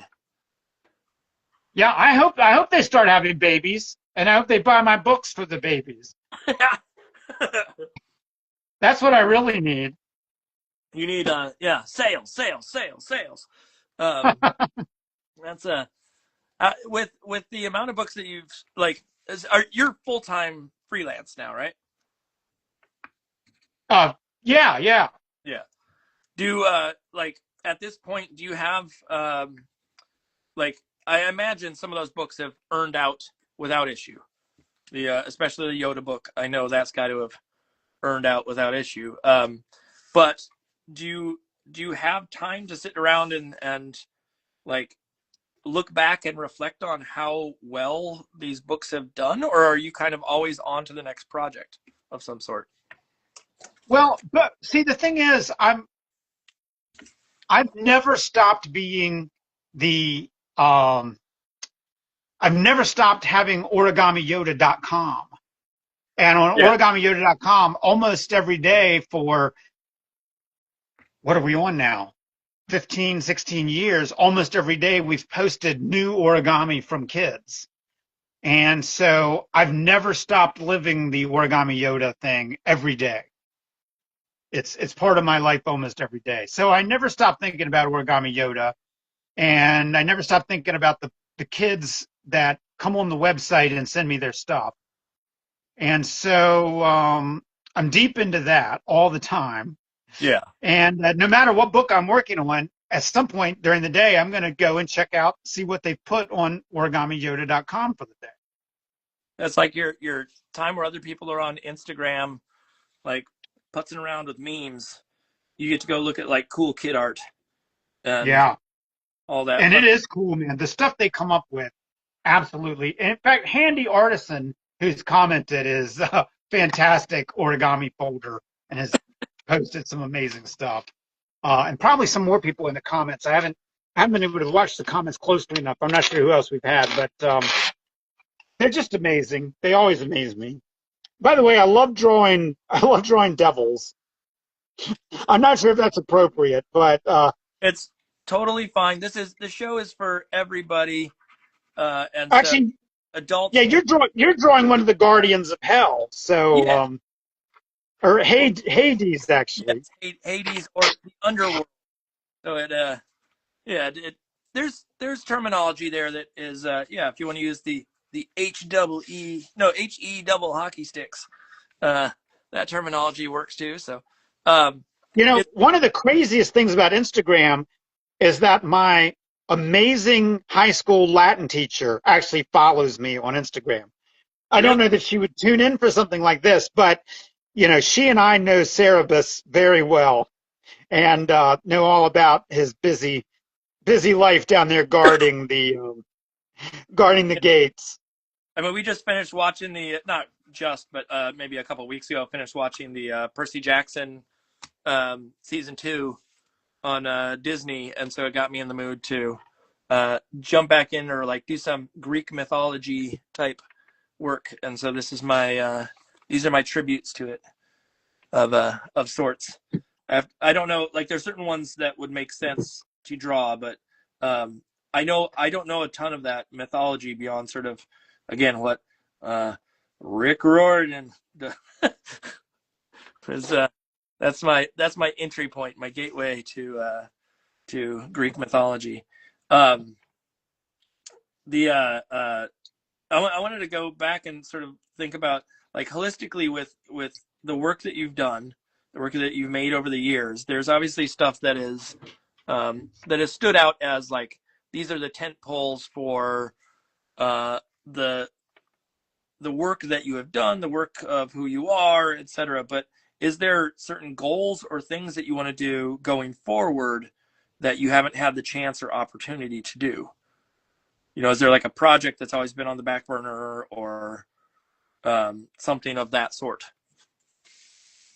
You know, it's amazing. I've gotten to do just about everything I ever wanted to do. Yeah. It's really amazing. I've been so lucky. And in fact, one of the projects I most want to do is currently in the works. Um, I'm not sure I should talk about the actual project, but basically it's a chance to work with John Hendricks again. Mm. Um, and that's been something that I've been thinking about forever, and that's in the works. I've been so lucky and gotten to do so many things. There's one project that didn't make it. Sometimes I think about, gee, could we figure out a way to bring that back? It was a Star Wars project I wanted to do that didn't work out. But at the same time, it feels greedy. I've gotten to do, what have I done, 9 Star Wars books? It seems greedy to say, boy, I should get to do 10. So I should give somebody else a chance. There's So someone out there dying for their opportunity, and you just keep ripping the rug out from under. No, I yeah, think there's so many different ways to tell a story that even though you've done a bunch, that doesn't mean that someone else can't do their version of it. But yes, uh, so I don't know if somebody said you can do absolutely anything you want. I That was really sort of what Candlewick let me do with Two-Headed Chicken. So I mean, I threw everything possible in there. And in some ways, I think the greatest thing I'll ever write is in there, and that's the Charlotte's Web parody. I don't know if you've read that. yeah, yeah, I think that's the best thing I'm ever going to do. I shouldn't say that actually, because that's people won't hire me to do anything new if they think that was the best thing I'll ever do. But uh, I've just been so lucky and gotten to do so much. why If why I never got to do anything else, I would have nothing to complain about. I've been so lucky. why is the But yet I why is want to do the more. I want more. why is the Charlotte's Web one the thing that you think is the best? Like, what's the criteria, or what is the uh, what defines it in your mind as the best thing you've ever done? Well, I mean, if in the end we're just trying to, you know what, I'm good friends with Tony Dieterlizzi, Yeah. and he often talks about, he's trying to write something for 10-year-old Tony or 12-year-old Tony. Okay. And, Yeah. if I'm thinking about 10-year-old Tom, or I actually went by Tommy back then, what would he like better than that Charlotte's Web thing? I think that would be his favorite thing ever. So I don't know if I can beat it. Little Tommy's out there, very happy in the past. If he only knew where Yeah. he would go. Um, is there, the idea of the work that you have and the potential to go forward? Are there things um, that you think are how do I put this? Like, I've said this before on the show, and I think it holds true to a lot of people, that there's a point in a life where you start to think about sort of not necessarily legacy, but like what am I doing, and how do I if I need to turn a corner, what is that corner at that certain point in your life? And I'm wondering, is there a like are there certain things that you want to do that are maybe not necessarily kidlit specific, but might be something adjacent, or like even like, oh, you want to get into writing your own songs, or you want to some other thing like cooking or whatever it may be? Is there something that's been on the back burner in that sense?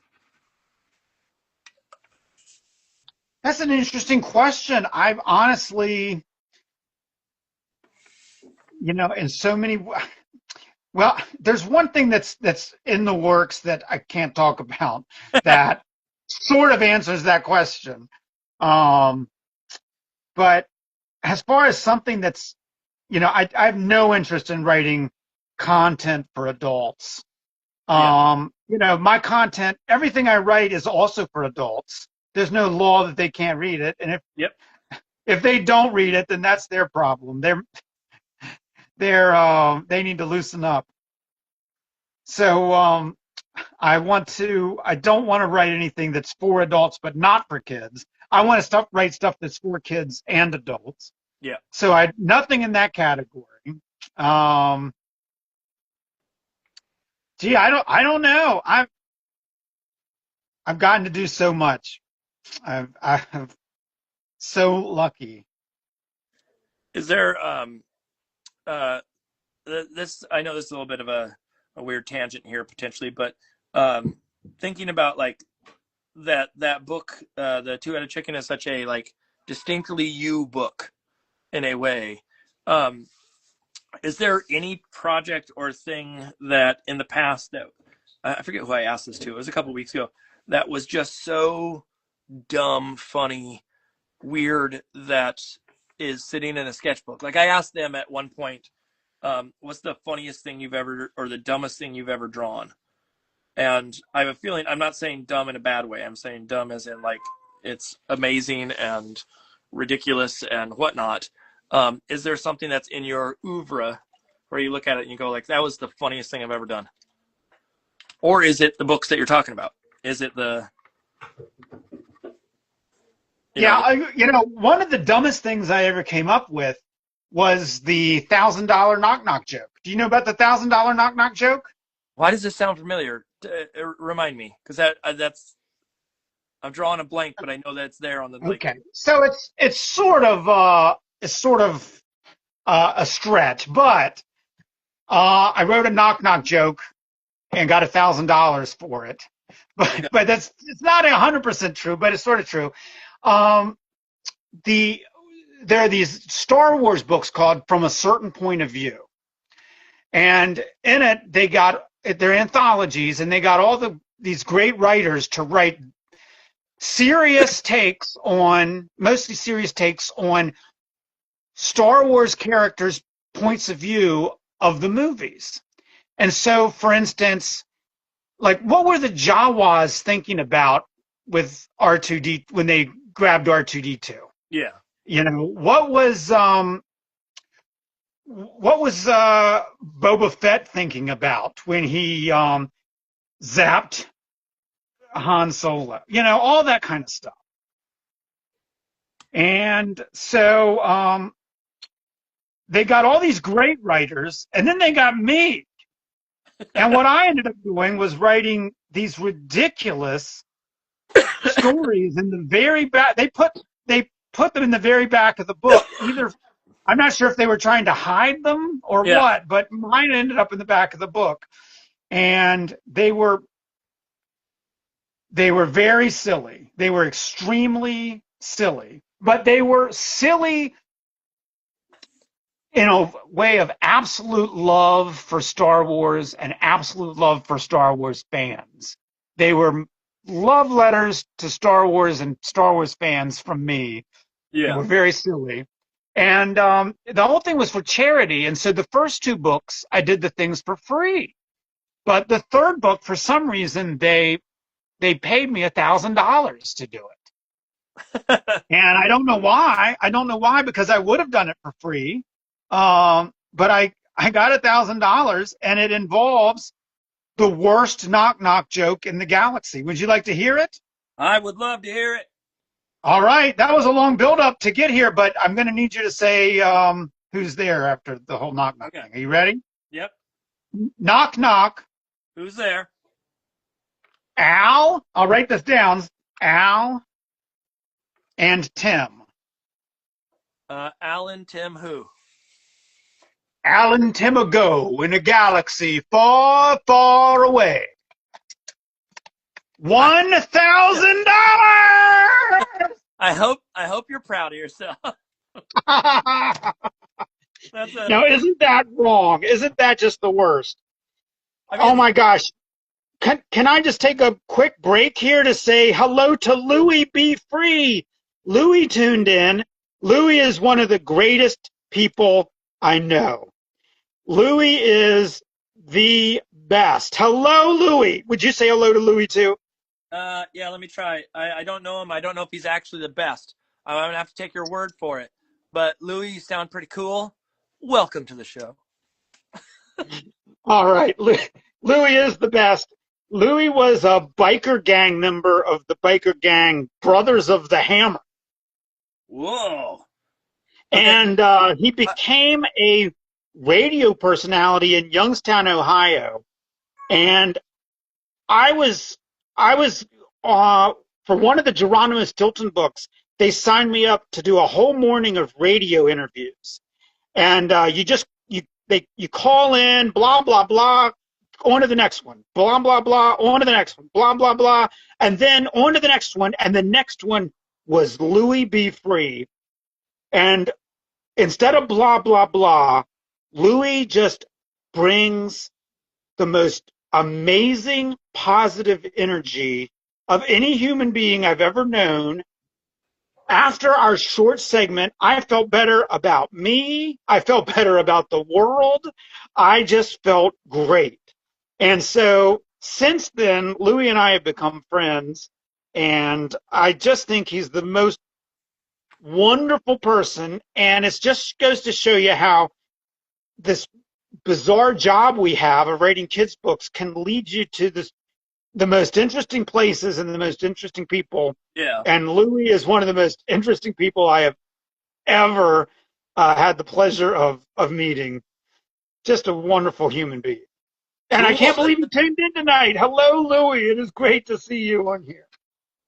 The my brother and I won't get into a long history here, but he has a friend who has had a very troubled past.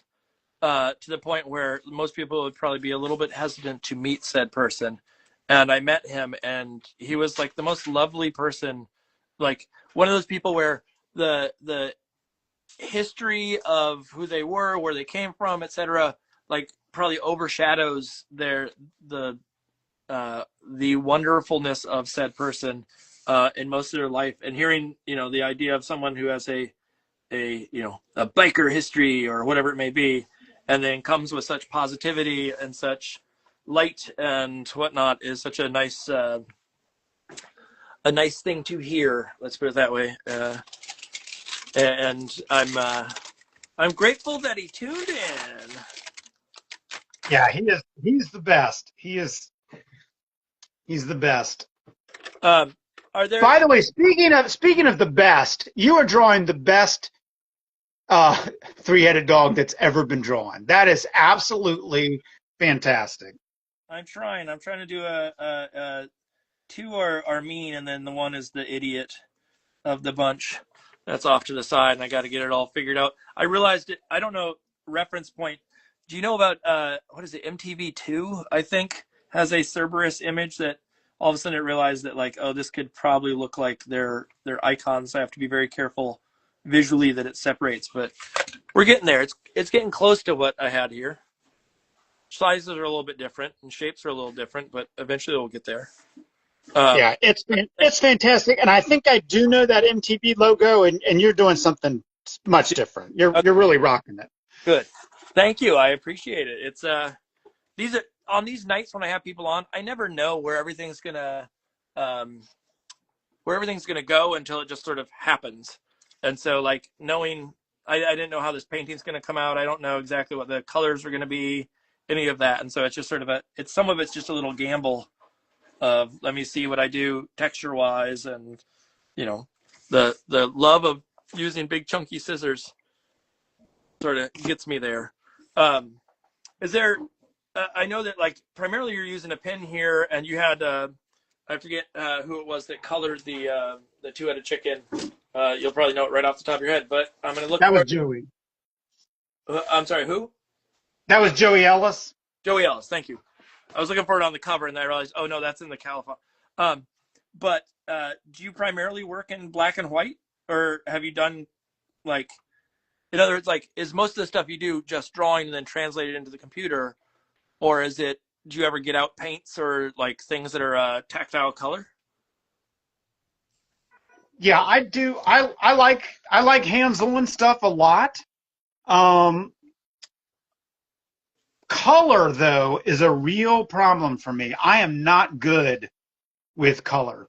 I could never do what Joey did on this book, or what some of the other colorists I've worked with. I could never do what they do. I I lose. I just not good at it. I'm terrible at it. I don't know why. But it's something I can't do. And Uh, Dino Poet is one of the first books that I've ever done that I colored myself, and I really struggle. I'm just like, what color could I possibly make this that isn't the same as every other color? And I really struggle with it. so let me flip the script in. Like, one of the things that as you probably know, as an artist, sometimes it's a little hard to sing your own praises, and to say what you're good at. We're very good at sort of saying, "Man, I struggle with this one thing," or "I'm," whatever it may be. But I'm wondering, is there something that you could say, "Yeah, I'm pretty darn good at this one skill set, or these two skill sets, or whatever, however many you see fit."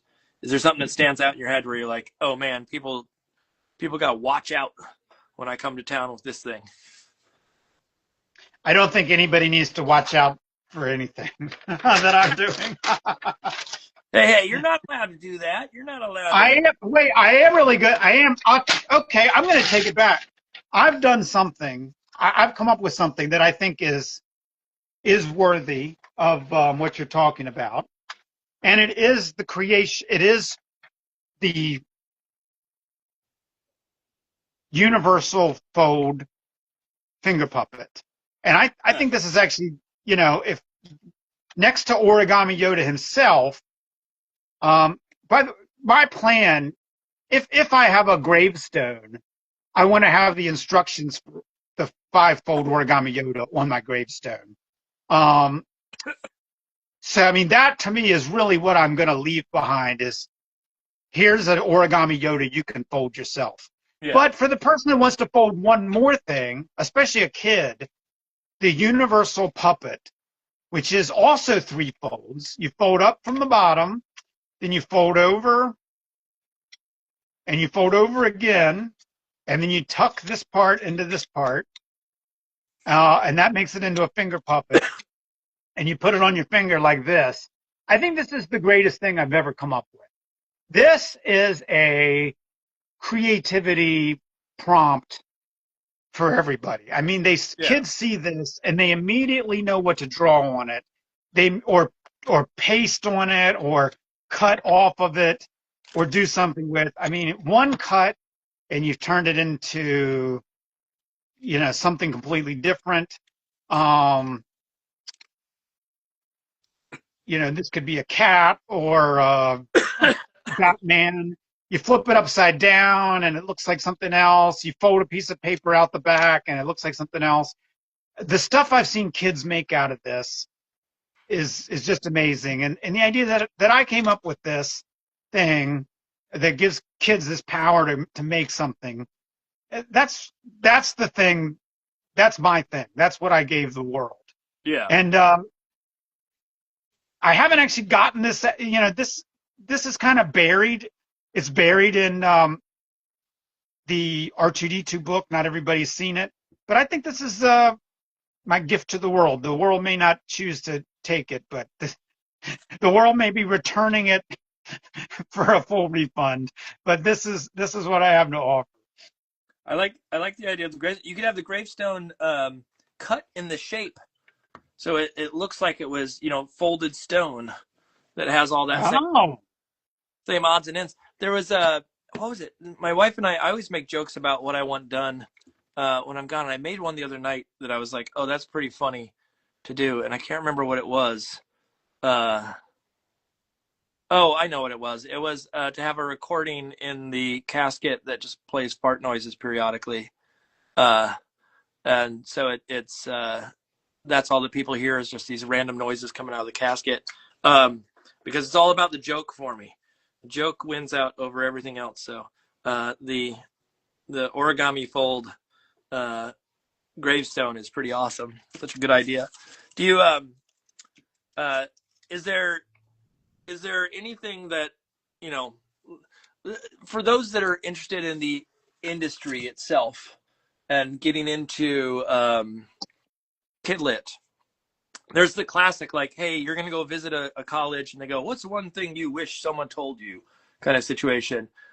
Is there anything of that sort that you think is not necessarily necessary for everybody to know, but that you think would be a shortcut for people that, or not necessarily a shortcut, I guess that's probably the wrong phrasing here, but a tidbit that would be inspirational for those that are interested in breaking into said industry? I do, in fact, have that piece of advice that I think is the most important thing, and it is literally what led me to getting published. Okay. I mean, when I was talking about that the poop book, the sewage fountain book, that's what got me published. Without that, there would have been no Origami Yoda. There would have been no Two-Headed Chicken, nothing else. It was the poop book that got me published. But that was not the first book I wrote. The first book I wrote was Horton Half Pot. Yeah. And Horton Half Pot, I began writing it in 93, and I think it came out in 2011. So that was 8-year gap. And if I had just written that one book and spent all my time trying to convince somebody to publish that one book, it never would have gotten published. I would have driven myself crazy, been depressed, thought the whole thing was a big disaster. What I did instead was I kept writing more stuff. I kept writing different books, collaborating with people. It was the collaboration that led me to getting my agent, the incredible Karen Wiseman. She was the one that got a different book that I had written, the Poop Fountain book. She was the one that got that published. So it never would have worked if I had written that one thing and said, this is my thing. I'm going to bang my head against the wall until I get it published. I would just have a hole in my head. I would not have a book. Yeah. The important thing is you write, you try to get that first thing published, but you keep going. You make something new and different. You don't just write a sequel and a sequel and a sequel to the first book. You write different things. You experiment. You try different stuff. There are a million reasons for an editor to reject you, and it may not have anything to do with the quality of your book. It might be some little thing that you didn't know about. Try something different. Something different is something different. That is the number one thing. Don't try one thing and say, this, I'm going to die on this hill, because you will die on that hill. Keep going. Keep trying different things. Are there, with some of the idea of, don't feel like you have to do the same thing over and over and over again. And this is probably a little bit of a pinpointed question as well. Obviously, the origami stuff is taken off. And obviously there is a desire probably by a lot of folks to, man, I wish you would do another one. I wish there's there's this character in the second movie way in the back. That's my favorite character. And I wish you'd turn him into one of those books. But is there a concern or a challenge in the sense of like interest level for you on certain things where, like, I imagine because you do so many different books that just a break from one type of book for a little bit can make a huge difference. So you're just not doing the same thing back to back to back to back. And I forget who it was that it was Christopher Denise who, won with the Night Owl. Right. And like, I think he's done he did a second one, and I think he's working on his third one right now. And I know that it's fun, but at a certain point, you're probably like, oh man, I wish there was something new. And I'm wondering, like, have you been able to balance that in some way with your career? So you feel like you're always fresh and invigorated with what you're working on. In some ways, the projects that I've done have been so much fun that I've been glad to do the next one. The Origami Yoda books were just so much fun. Some people might think, oh, he did 7 of them. That must have been a cookie cutter. But to me, each book was its own entity and its own thing, and so much fun to make. Um, the you know the Dino Poet books have been so much fun that if they call me up tomorrow and say Yeah. we need a fourth one, I'll be like, great. I was hoping you would say that. So, I mean, the projects that I've done, everything has been so much fun that more wouldn't be a problem. More would be great. Okay. The Rocket and Groot books. I was working on book 3 when I got a message that said, we won't be needing book 3. books 1 and 2 are still sitting in the warehouse. Yeah. We don't. I think it was actually more like, just why don't you just put that aside for now? I think was the way he said it. And so yeah, I've had so much fun. I don't think I really have that fear of it feeling stale or whatever. Yeah. It's too much fun. Good. That's it's one of those things where I mentioned that I've worked on a series before, and I know that the first one's always really fun, and the second one, I will admit, like getting back into the swing of it takes a little, like trying to figure out, oh man, what was I doing with this book, or what made it so fun before, and how do I make it fun on this one? But generally, by the point where I'm sketching again, I'm back in the swing of it, and it doesn't take a huge leap to get there.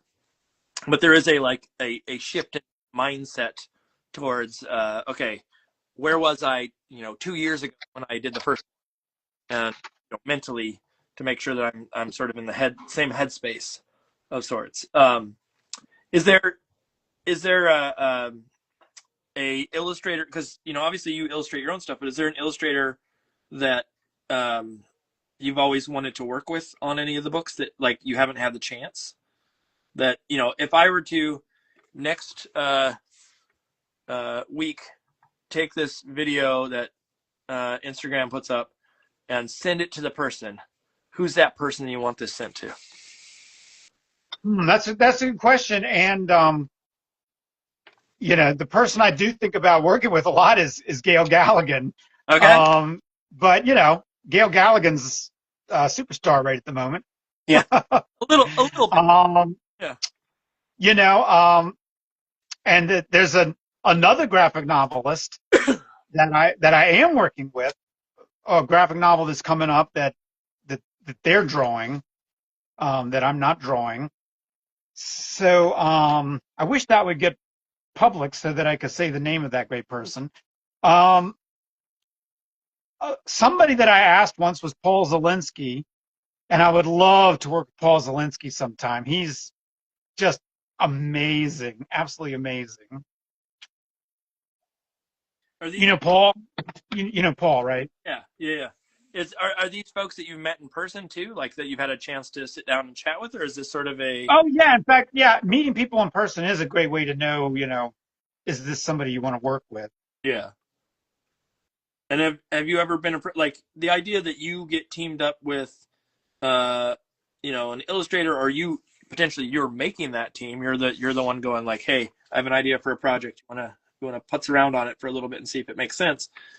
Is there anybody in particular that's ever come the other direction to you saying, hey, I really want to illustrate this thing. It's an idea, but I don't know how to put it together into, a lovely little package for the story, or I don't know how to write it in a way that they sort of ask you to be that person in some sense, or is it generally the other direction? Yeah, I'm trying to think if if anyone has ever. I'm always asking people to work with me. Has anyone ever asked me to work with them? That's like that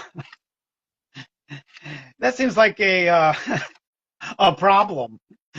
If no one ever asked to work with me. Well, that's a wrong direction to go in some sense if you're like looking for a writer, because most of the time people are like, oh, I got the idea, I'm going to make it. But I know there's people that have ideas that don't know how to put it together in a lovely little, bundle or a thing they can send off.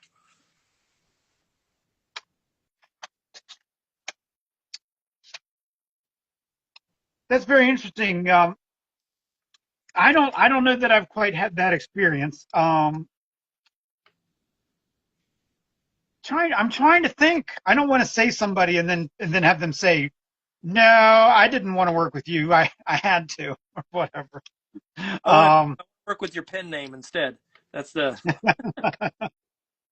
I've heard of this other guy, Reelsberger, that would do a much better job than what you would. Yeah. Um, the, in that idea that you pitch these projects and things of the sort, and it is a collaborative thing. Have you ever had any pushback from the publisher going like, no, that's not the person, or like how much insight do you have in those situations to sort of say this is the person I really need to work with, and do they give you that sort of flexibility? I think I've always had that flexibility. I remember um, when Fake Mustache came out, was coming out, I said I really wanted Jin Wang. And at the time, Jin Wang wasn't really a kids book person, as much as an adult comics author. Yeah. And I said that's who I wanted. And Abrams, my publisher, Abrams, contacted her and got her to do it. And by the way, she was absolutely amazing, absolutely nailed it.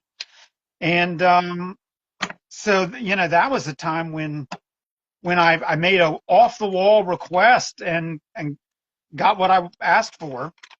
I feel like that's usually what happens. Yeah. Is it? I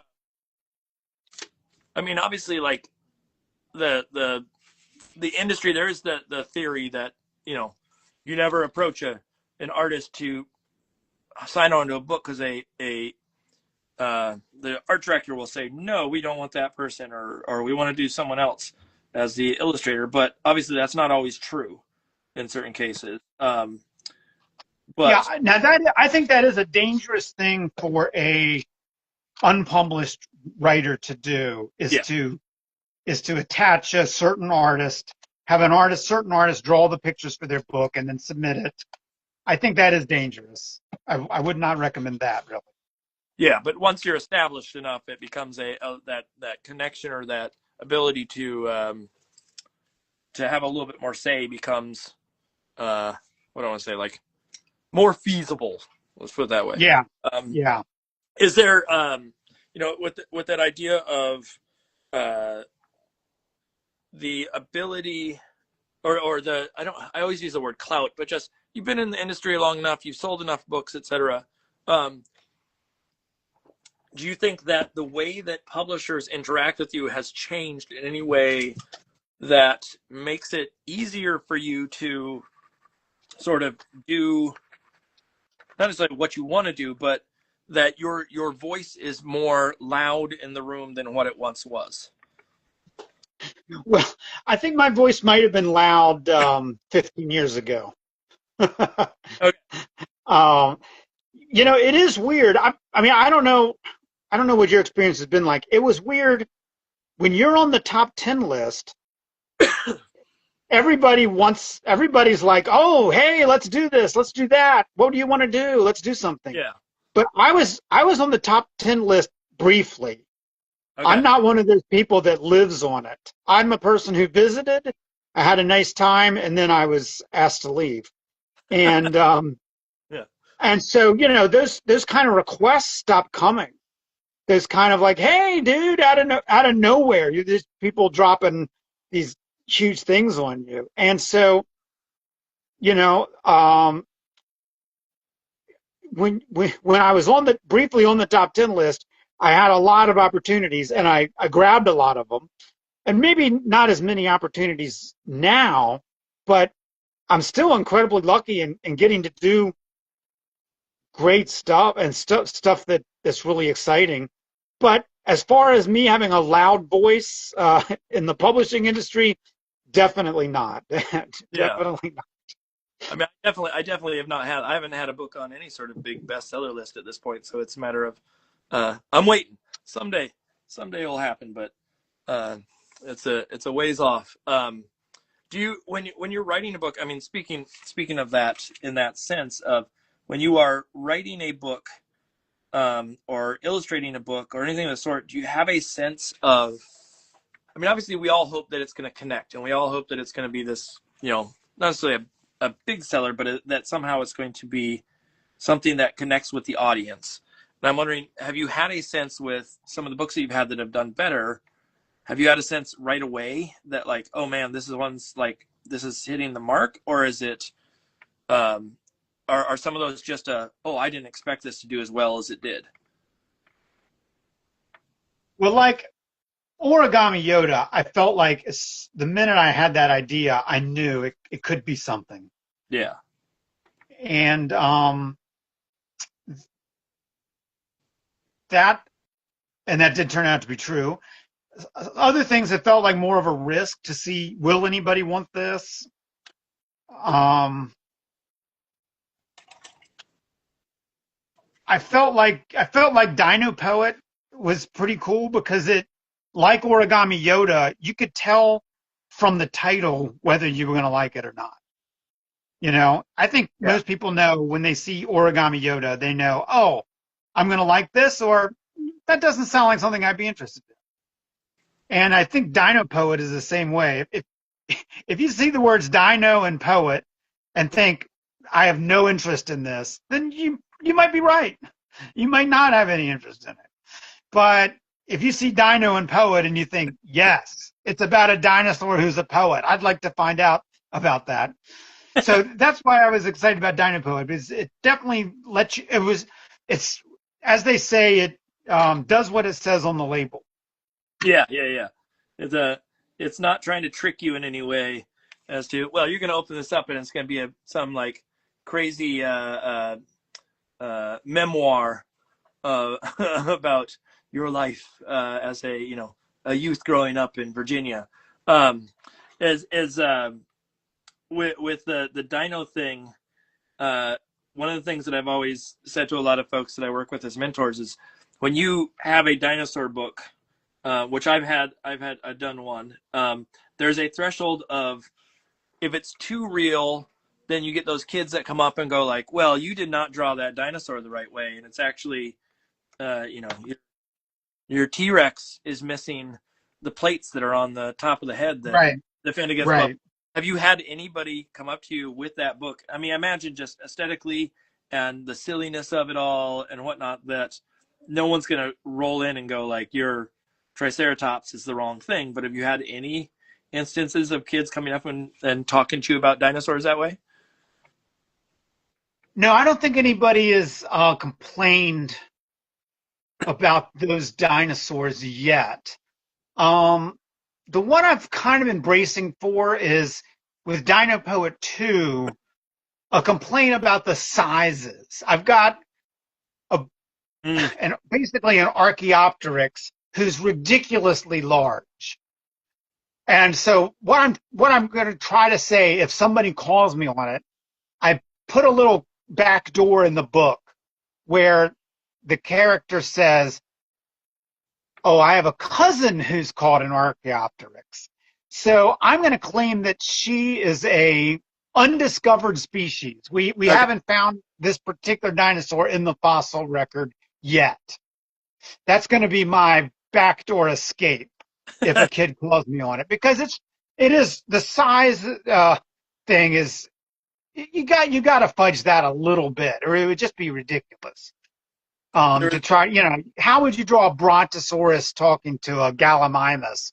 It would be impossible. So you have to fudge the sizes a little bit. So I've tried to prepare an answer for when a kid calls me on that. There was a point early on when I was like in school thinking about going into Kidlit, and I came up with this idea for a book, and I don't think I'm the person to illustrate it anymore. It would need to be someone that like can really render and be over the top with it. But a book where the first page is like a dormouse, like a little tiny mouse, and it's true to scale on that page. And then the next page is a rabbit, and it's true to scale. And then eventually you end up to a point where it's an elephant, and it's true to scale, but it has to fit in the same box. That book exists. What book is it? Is it called Actual Size? Oh no, someone's done it already. Dang. Okay. Oh, I hope I didn't break your heart. I'm pretty sure that exists. No, it probably has. There's been a lot of books that I've like have been sitting on the, at some point I should do something with this, and then I see it on the shelf. Or there was a time where my agent said like, oh, this isn't the right time for this or whatever, and then I see that someone publishes one exactly the same, and I'm like, oh no, I missed. Um, it's a simple enough idea that I'm not surprised that it would already exist in some way, so I'm not horribly shocked by that. Um, but that idea of like how do you manage scale in the format of a picture book um, that doesn't always allow for the large thing to be next to the small thing, and that made me think of that idea that I had a while ago. Dang. Okay, I'll have to look it up. Yeah, you look it up. I would look it up, but my phone is in use at the moment. Yeah, yeah. No, no, But no worries, no worries. Um, how do you come up with the ideas that you have? In a sense of like, is there a method to the madness in? well, yeah, drawing a lot, doodling, keeping a notebook and doodling in a little notebook. I mean, that's huge. That's just huge. Okay, do you draw every day? Um, I hope so. Lately, I've been drawing dinosaurs, for the book a lot. But I also have a little. If you want, we can we'll grab one of my notebooks and we can look and see like what I'm Yeah. talking about. Let me grab something here. Um,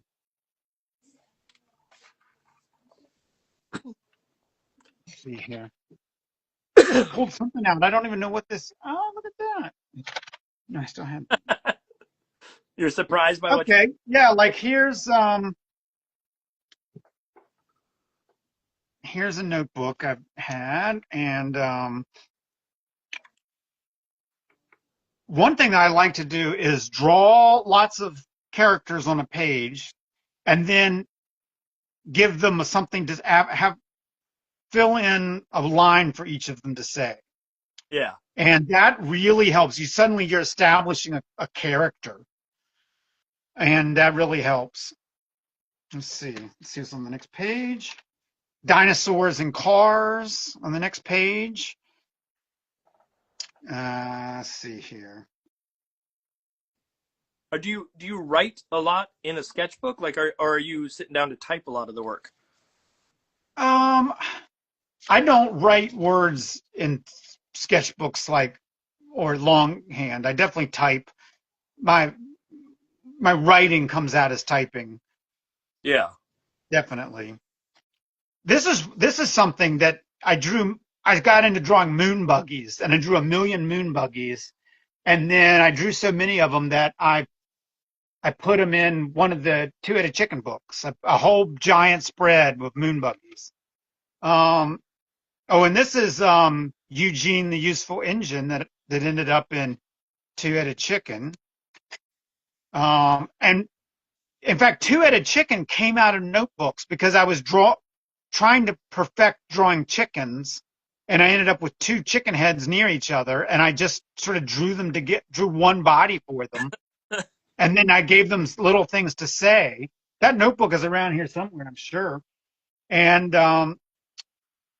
I was actually on a train, and there was somebody using their phone on the train, and they were saying all this obnoxious stuff on the phone, and I was just writing it down next to the chicken heads. And some of that actually ended up in one of the books. So some kind of duck car here. Four-legged duck. I mean, that's a book. A four-legged duck. Be a great book. I had a book that populated in my head. I probably shouldn't say it on here because I don't want to give it away, but it was called Spider Pants, and it was basically pants that have 8 legs, and then all the different things that could fit into spider pants. And so it's like, Wow. two horses could wear spider pants, but or 8 pirates with 1 leg each, and like really dumb jokes like that. That it's that same thing where it's like it's just a funny phrase or a funny word, and that's enough to sort of merit a a an attempt at how do I make this make sense for a story at some point in the future. Uh-huh.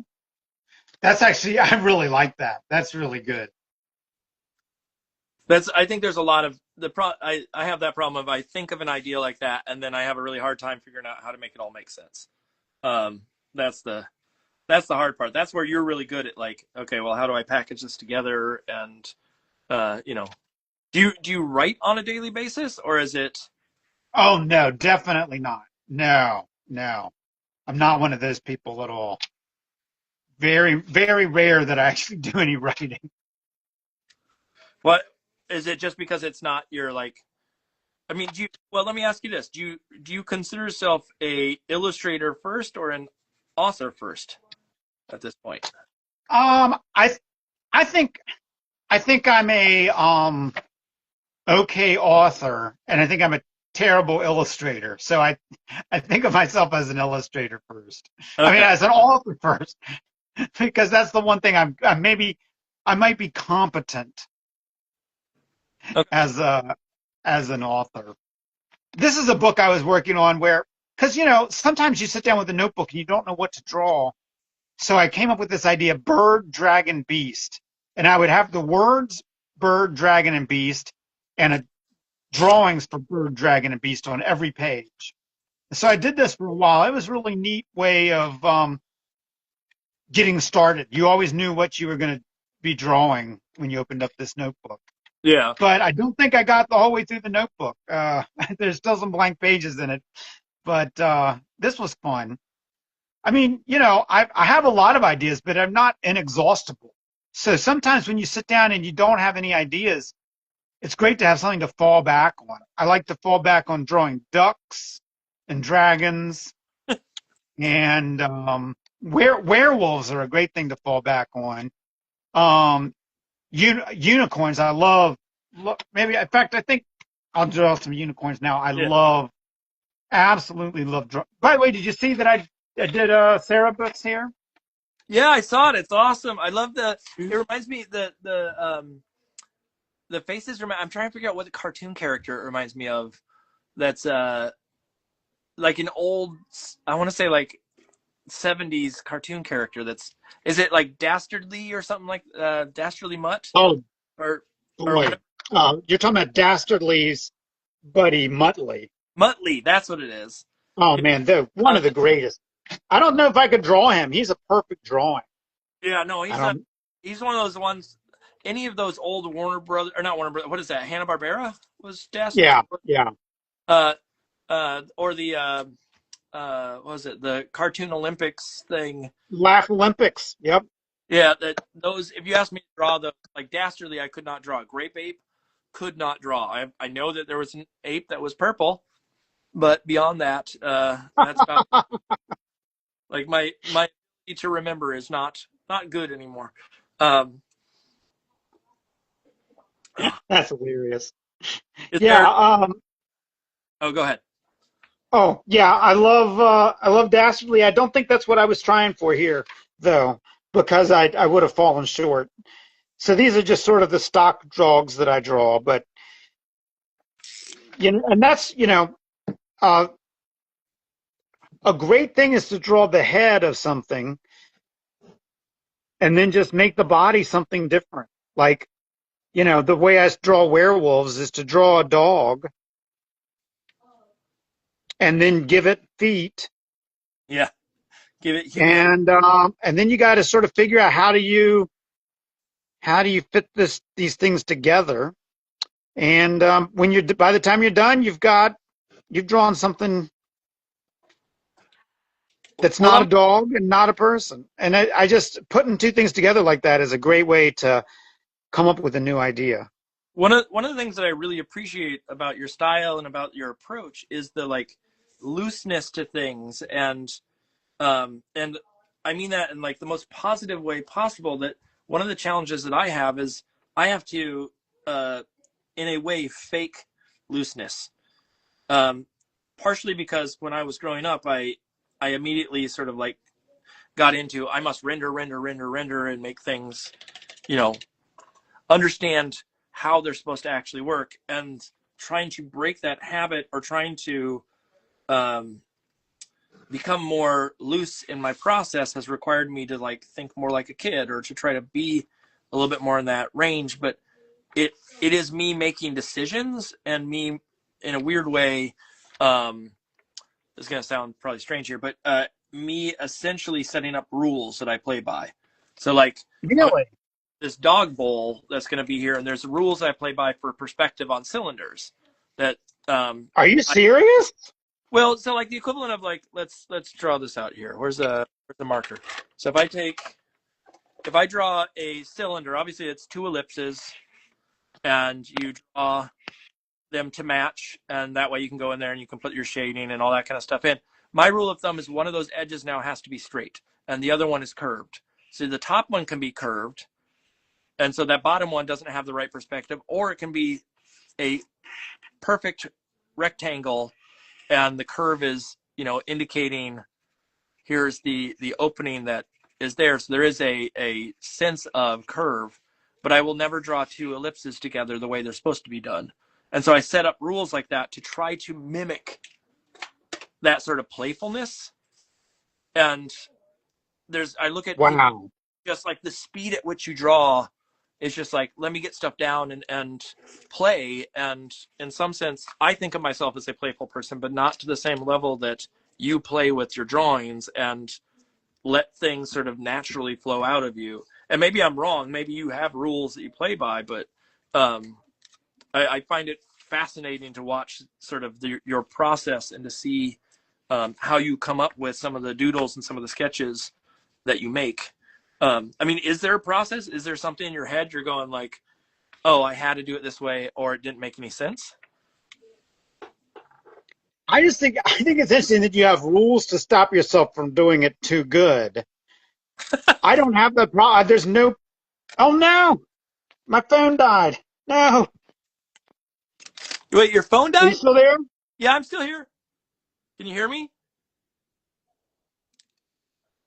Tom, can you hear me?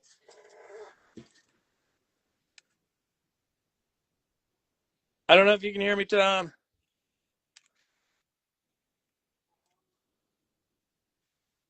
I'll keep talking. If you're there, I can try to re-invite, but if it is actually a phone dead, can people see me? Yeah, I'm still going. If for some reason that was the end of it for Tom and his phone is actually dead, we will do a lovely little send off here in a second. But oh yeah, he did leave. All right, Lauren, let me talk to my producer. Everybody, hold on a second. Hey, Lauren, he says his phone died. Can you reach out to him and just let him know that if it's fine, we can call it that if it's late enough. I mean, or if he wants to try to hop back on to let us know. I won't be able to keep an eye on it is the challenge. Oh, can you hear me, Major Tom? Teacher Merit. So hopefully we can get Tom back on. If we can't, then we'll figure it out. But for now, we'll cross our fingers that we can get that lovely man back on with us. In the meantime, I'm going to work on my Cerebius here. I have like 2 complete swatches that I didn't even use. Originally, this was going to be the color underneath the dogs, and then it became something else. And this is going to be this bright other section. So, right now, I'm trying to figure out what color to make the food that sits in there. Well, while we wait to see if Tom can hop back on, if there's questions or comments or things that anybody needs answered, throw it in the comments here, and I will try to answer the best I can, which is hopefully correct. But let me see. A couple of odds and ends for those that I don't know if this makes any difference to anybody about that here. Oh, I see Tom's back on, so let me see if I can get him back on here. So let me send a request. Oh, no, that's a request to join. Let me see if I can get Tom back in here. There he is. Let's cross our fingers that this works.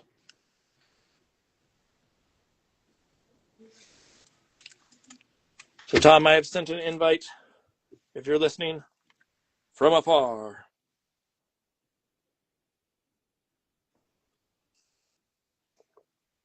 We'll see if this works. It's funny he said his phone died before it actually died, because I was able to hear that. Or at least I find that funny. He may not find it funny, but I found it funny.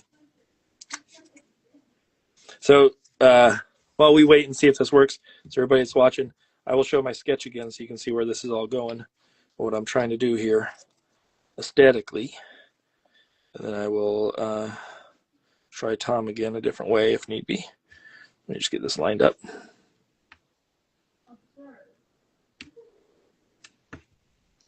The best I can. There we go. I think that's probably pretty good. Smash it down there. So this is the sketch in which I'm working. Let me see if Tom might be on another device or on his computer. That may be the issue. So Tom, in the comments, maybe you can chime in then. That way, I was going to say, I'm blurry. Is it because I was working up close? Oh, it is really blurry. Okay. This may be we haven't had a double one in a long time. I might have to stop and restart again to get it to be nice and clear. So maybe that's what I'll do, Lauren. So Tom, if you're watching, which I hope you are, what I will say is obviously if your phone is dead, there's not much we can do about that at this point. But what I'd like to do is, in the meantime, at least thank you for being on. It was wonderful to have you on and to finally get to have the conversation that was supposed to happen weeks and weeks ago, because I was originally sick and it caused all sorts of problems. So if we can't get you back on tonight, thank you again for joining me. If for some reason this is so blurry, what I will do is I will stop this feed for now. And I will start back up again and finish this thing to the level that it needs to be to get so it looks like this, right? So we'll give it a little breather here of a few minutes and see if I can get it nice and beautiful. Thank you, Tom. I see you said you had a wonderful time or a great time. Thank you so much. And again, for those that have not had the opportunity, I would show the books, but it's all blurry. I'll show it at the beginning of the next one. But all the Origami Yoda book, the Two-Headed Chicken, which is this amazing tome here of silliness and goofiness of all these characters that you should all go out and read. Again, I know it's blurry. And we will say, go buy his books, give him a big digital hug, and say how wonderful he is. I'm going to restart this and start a part 2. All right. For anybody that's watching, just give it about 2 minutes and it'll be back on. All right. Bye, everybody. Back to part 2. Let me see if I can get my feed up here in the background. Part 1 got blurry at the end. It looks like, is this one blurry too? You're good up there? Oh, yes. Okay. It is clear. It had the old feed that was up there. But tonight we had on Tom Angleberger. His phone died, so he has to depart. He was wonderful. He did this book, Two-Headed Chicken. Most people probably know him right off the bat from the strange case of the Origami Yoda books. Or the Yoda books. There's the Yoda book, and then there's the other books that go with it. Like we have sitting here, yeah. The Secret of the Fortune Wookiee by Tom, etc. And so there's tons and tons of books he did. He was lovely to have on. As well as a reminder, there's an auction going on right now through Saturday. The 2 pieces I made on here when we had Raoul III on, these 2 pieces are up there for auction. 2 little skateboarding dinosaurs, collaged and painted and whatnot. And all the benefits from that go to the Immigrant Law Center of Minnesota. So get on there and bid and try to raise some money for a good cause. In the meantime, I'm going to jump back into this. This is the sketch that I'm working from. I still got to do the fire. I still got to do all the gate stuff. Got to finish this off. I was put one bone and a skeleton and a bone, but I may do a few more scattered throughout. So my Cerberus is guarding the underworld with the dumb dog on the side. This is a tribute to one of our dumb dogs upstairs. Maybe what I'll do is see if I can set this here where it's still somewhat on screen so you can still see it in the background. In the meantime, let's hop back into this. Let me just make sure that's stuck down relatively cleanly, and then I'm gonna go and shade ever so slightly some of this and get some variable pinks in here to make the meaty food, and cut out some more bones.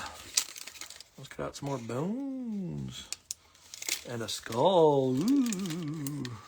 That's it down here. What I need from you all is I am in need of things to talk about. So what do I need? I need you all to chime in and say, hey, I want to talk about this, that, or the other. And having you chime in and mention things would be lovely. And I can give you topics. Like right now, the Olympics are going on. What are we watching, everybody? What's your go-to Olympics at this point? Nobody's watching. It's just me talking to nobody. I mean, if there is someone watching that's not me, then or my wife, then you're not a nobody. I don't know why my wife would say it that way. But I'm going to keep working on the dream of making beautiful art.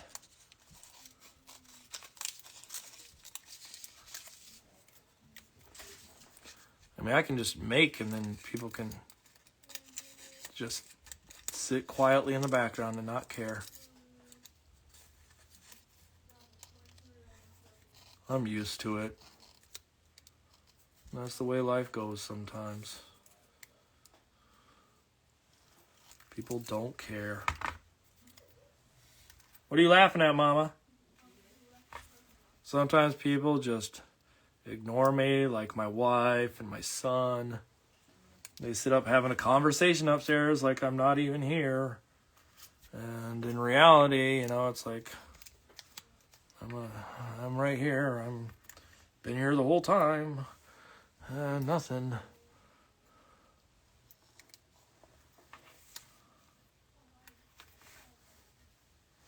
And put is that good? I feel like, yeah, it's probably good. Okay, so let's put these in here. The gate is going to be, I'm going to hand paint the gate in, so that's going to be relatively simple. Whoa! What happened there? Those ones popped open.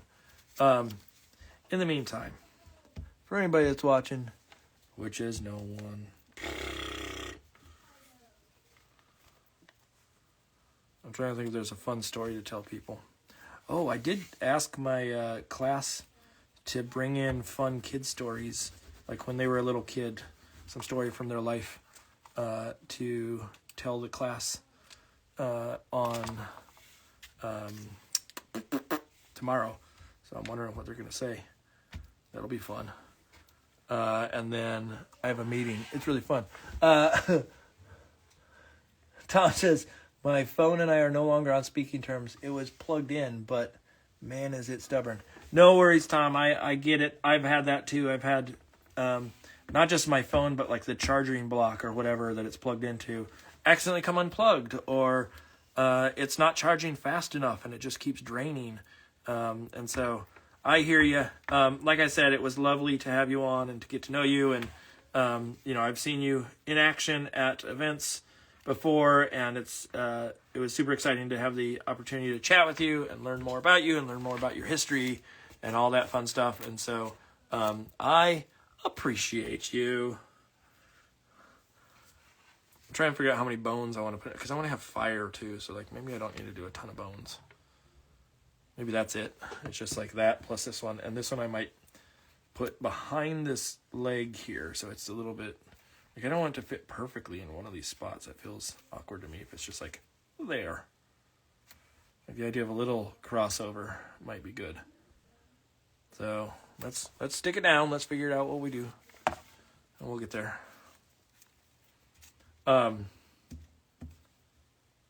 Let's see. Boom. There we go. I was gonna say, and this is for those that are watching later as well. That this summer, if anybody, I don't know if anybody is going to this. I don't think the public can just waltz in. I could be wrong. But I'll be at the American Library Association signing copies of my next book, which is Boogie and Tea and Twinkle and Hue, which I have not even seen. Today I just finished sending off the last little tweaks. I think there was a spot gloss issue that we had to sort of solve at the last second. And so in May at some point, I believe they said I'm going to get my first copies or my first chance to see it, but I'm going to be signing copies of that at the American Library Association conference, which is in Chicago this year. And I will be there with the author, Kathy Stenton, which we've never met in person and never even talked on the phone. We talked in email, and that's about it. And so it'll be fun. I get to go hang out and sign copies of a book, and it's the first picture book that I've illustrated with collage. And so it'll be fun to see, especially because I've never seen it really in print in the same way. It'll be fun to see how that sort of translates. It will also give me a sense of, like, if I want to do other books in collage, which most likely I will, like what to adjust for and how to manage, tone and texture and things of the sort. I have found that in the world of publishing that a lot of times the texture that I have on my end does not show up in the printing process unless it's on a gloss coated stock. If it's a matte finish stock, like an uncoated stock, a lot of times that texture just kind of washes away a little bit. And so this will be a chance to sort of see, especially because these are even more textured. Like I'm tempted to over texture at certain times to try to make sure that it comes out the right way or that it looks more like the original in the finish. So, I'm just pushing paint at this point. I need that to really dry. Give me a second. I'm going to use a hair dryer. Bear with this.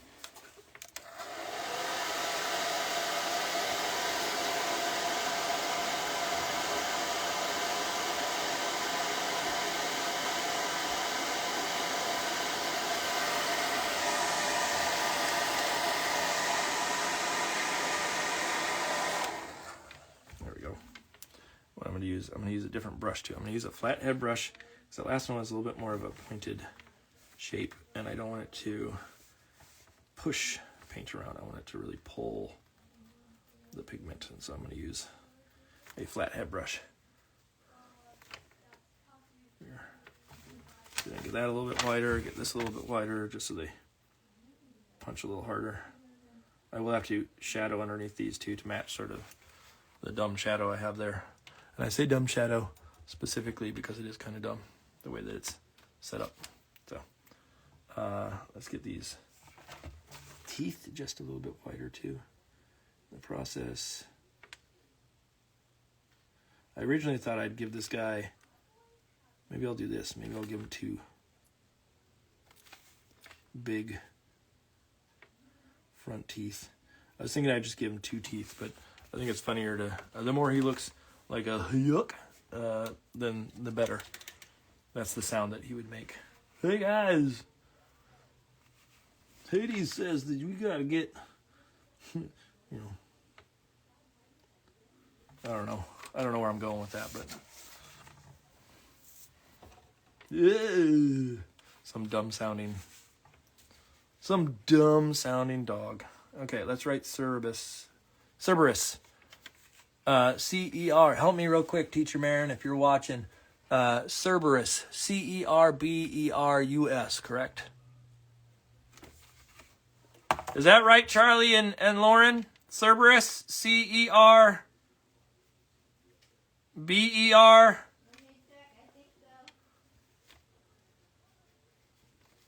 I have this feeling in the back of my head I'm going to write it and then it's going to be correct or incorrect.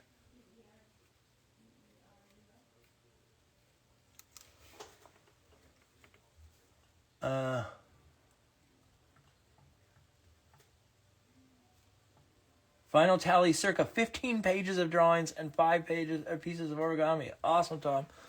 That's more than I could ever imagine doing. I do one piece, and that's pretty much it. Although I do have my Yoda back here. He fell over. My Yoda's back there. We'll put him on my in my bucket of pencils there. Cerberus. There's no. Oh wait, am I reading that right? I don't know. My eyes are showing. Oh yeah, Cerberus. Okay. Now the question is, what font do I try to write it out on this? Do I try to write it out so it looks like, you know, it's a little hacky in here? A little lowercase? That's probably the way to do it, so it feels a little goofy. Okay, so I'll do that. So it needs to say...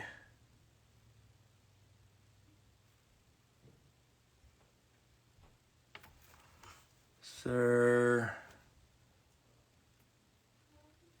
So it feels like whoever wrote it doesn't have the best handwriting. Or it's still a little kid-like in their writing.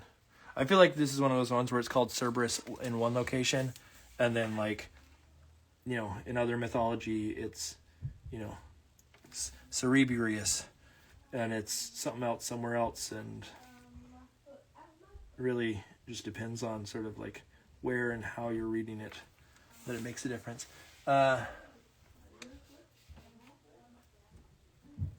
Surprised to read that the comic book spelled it Cerebus. Yeah, no wonder I can't pronounce it. Yeah, maybe that's what it is. Maybe I'm like, there's a bunch of different things that I know that are like different variations on it, and so I'm just like, it makes me think that I'm gonna do it wrong, and if I do, I can always correct it in Photoshop later. But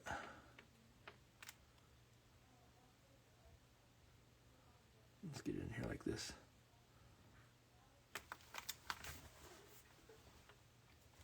So, again, this is a companion piece to go with the Cyclops piece that I made a few weeks back, I think. I remember, when was that I made that? I think it was a few weeks back. And so I'm trying to make something that's sort of akin to that feels like it's in the same basic universe. Doesn't have to be perfect, but same basic universe. So like some lines there. Let's go get these eye sockets filled in.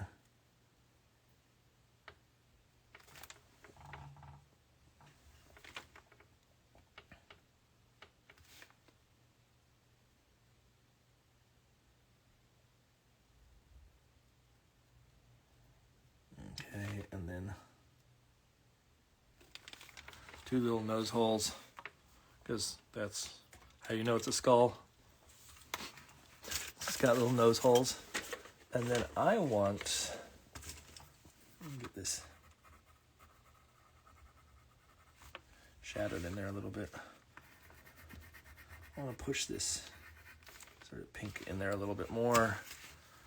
And then I need what was the color that I chose for the ground plane here? Let's see. So I can put some little shadows underneath the, need a little bit more of that red. In this case, it is, what is it, fluorescent red? Fluorescent red, Liquitex, acrylic gouache. One of the things I'm trying to do with this piece that I don't know if anybody's noticed, but I've ended up with a lot of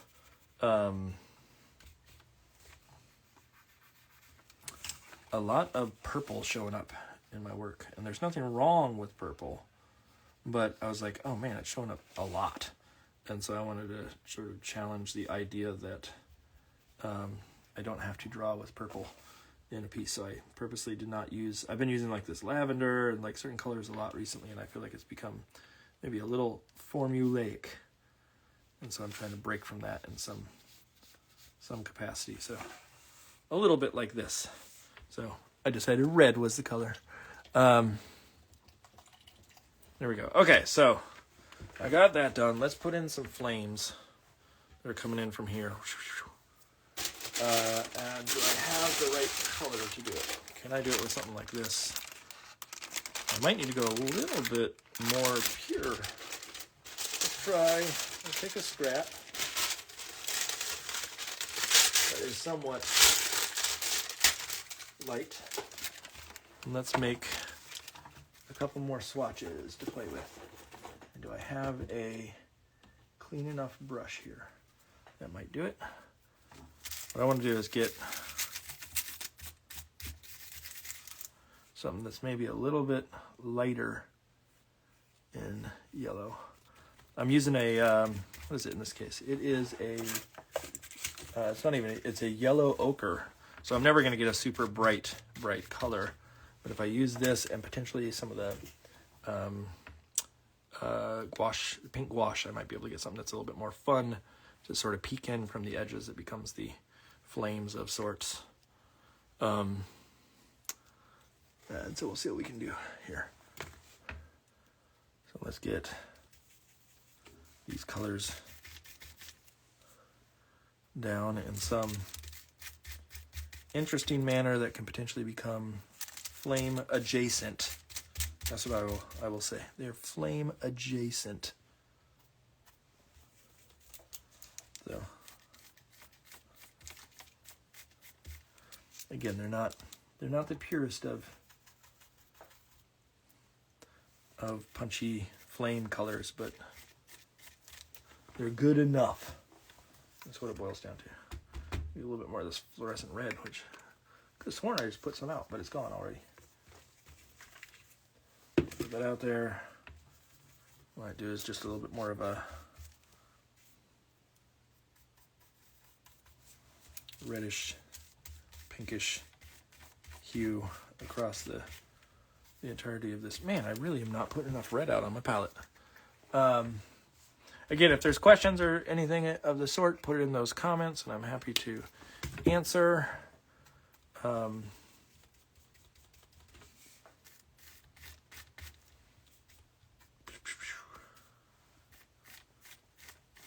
Get these. Get the right colored streaks here. Okay, now I'm going to dry it.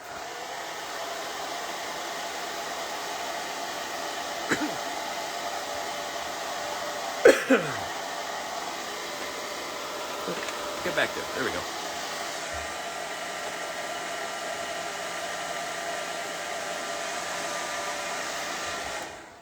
Okay, let's get those scissors. Scissors time. Is that going to be bright enough is the question. Ooh, that's iffy. That is really iffy. I thought it'd be much brighter. It will probably work over here, but not so much on that edge. Maybe I got to go brighter than that. That's crazy. That's crazy talk. Right? That's super crazy talk. Let me go.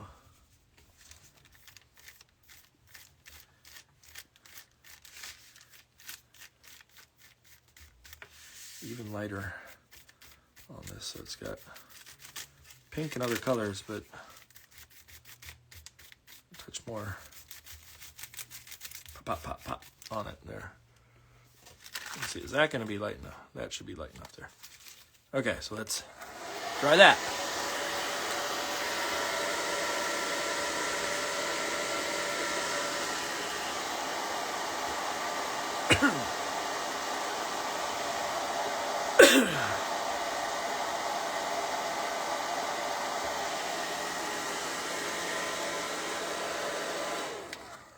I'm going to do one more pass to try to get it a little bit more opaque. This time I'm going to hit it with quite a bit of this pink.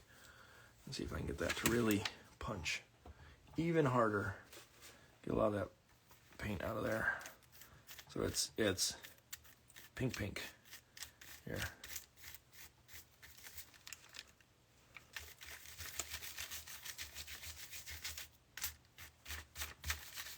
Still has some yellows, still has some other colors, but pink. There we go. Okay, one last try.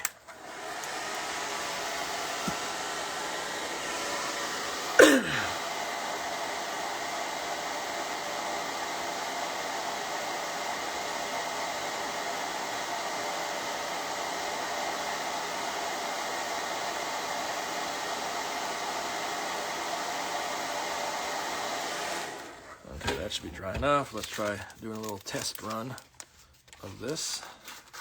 What we'll do is take a little piece like this.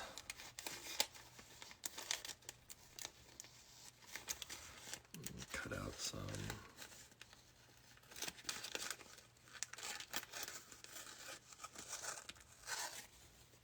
some flames here. Oh, I made a miscut there. Boom.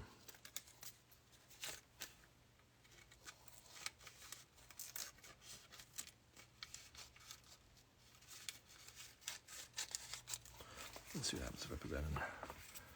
Oh yeah, see that can do some wonders there. Okay, so let me try cutting this at a little bit of a different angle there. See if we can ride that along. Maybe a little less length on these.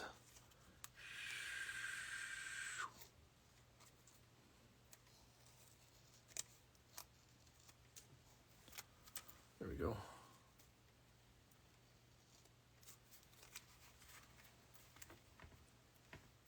And just ride that up against the edge. And I might even do a few little flames that poke out too from the top.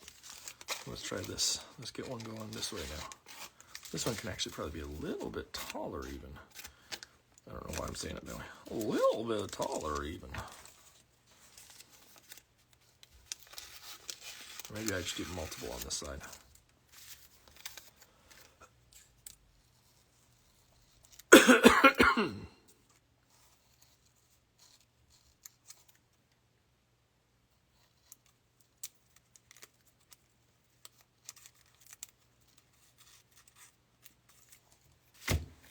We'll do maybe one down here, like this. Let's try a little bit of a different swatch here. Let's try this. Okay, teacher man, may I ask a technical question, please? Yes, go for it. When talking about a 32-page picture or board book, does it have a cover and then 32 pages inside, or do the covers and the title page count as part of the 32? Fantastic question. Let me draw this out for you. So generally board books are not 32 pages, so you don't have to. Board books can be way less. It really just depends on the publisher. But I will draw this out for you here. Let me get a decent sized marker. So I'll do this one again.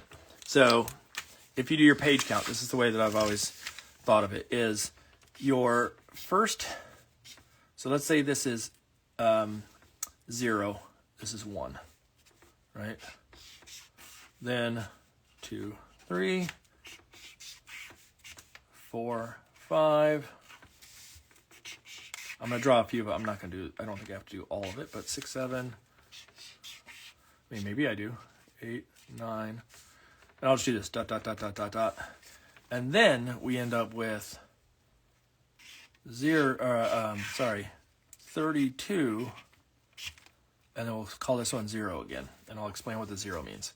And so then we have in here 31, 30, and then 29 and 28, and then dot, dot, dot, dot in between, right?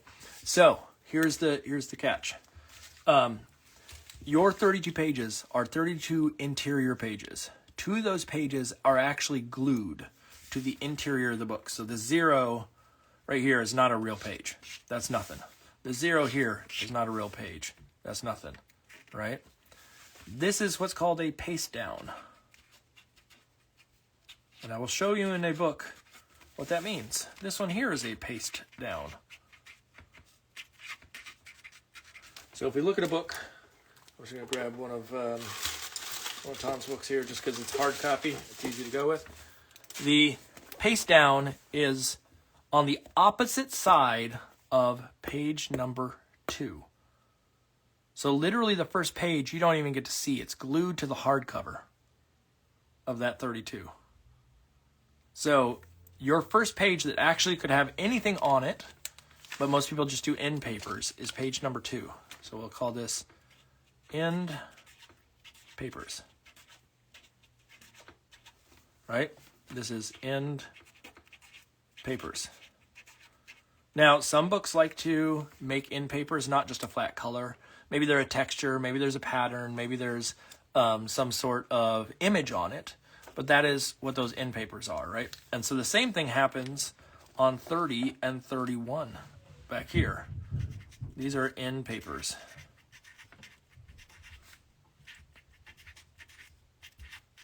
A lot of times it's the same paper, it's just printed on one side. So when I open it up here to the next page, now this book looks a little bit differently, but it might be the copyright page and the title page and things like that. Now this is different than a picture book. Let's see if I have a picture book here I can show you.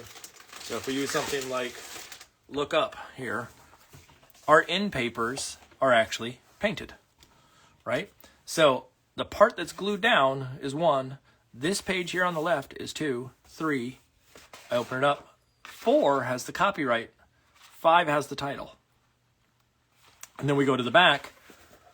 This is page number, 30, 31, and then the one underneath this is glued. And so the standard setup for a book is 4 is your copyright. So I'll just write a copyright. This is title. And your story actually starts. We'll do this. Starts on page 6. Then at the end, your story generally ends on page 29, which means you have 6, 7, wait, let's do this. 6, 7, 8, 9, 10, 11, 12, 13, 14, 15, 16, 17, 18, 19, 20, 21, 22, 23, 24, 25.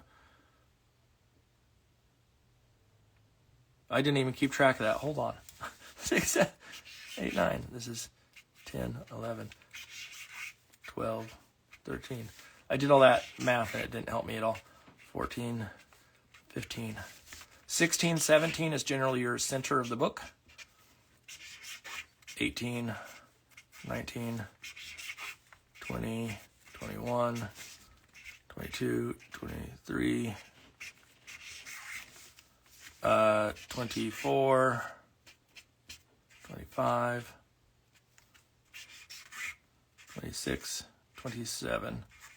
So you actually have a total of, for story, 1, 2, 3, 4, 5, 6, 7, 8, 9, 10, 11, 12, 13, 14, 15, 16, 17, 18, 19, 20, 21, 22, 23, 24. 24 pages of story. Now, if you wanted to, you could move all of your copyright info, all of this info, onto your end papers and not do end papers in the back here, essentially, and you can get some more space to play with. But the standard is 24 pages of story. Does that make sense when I did that? On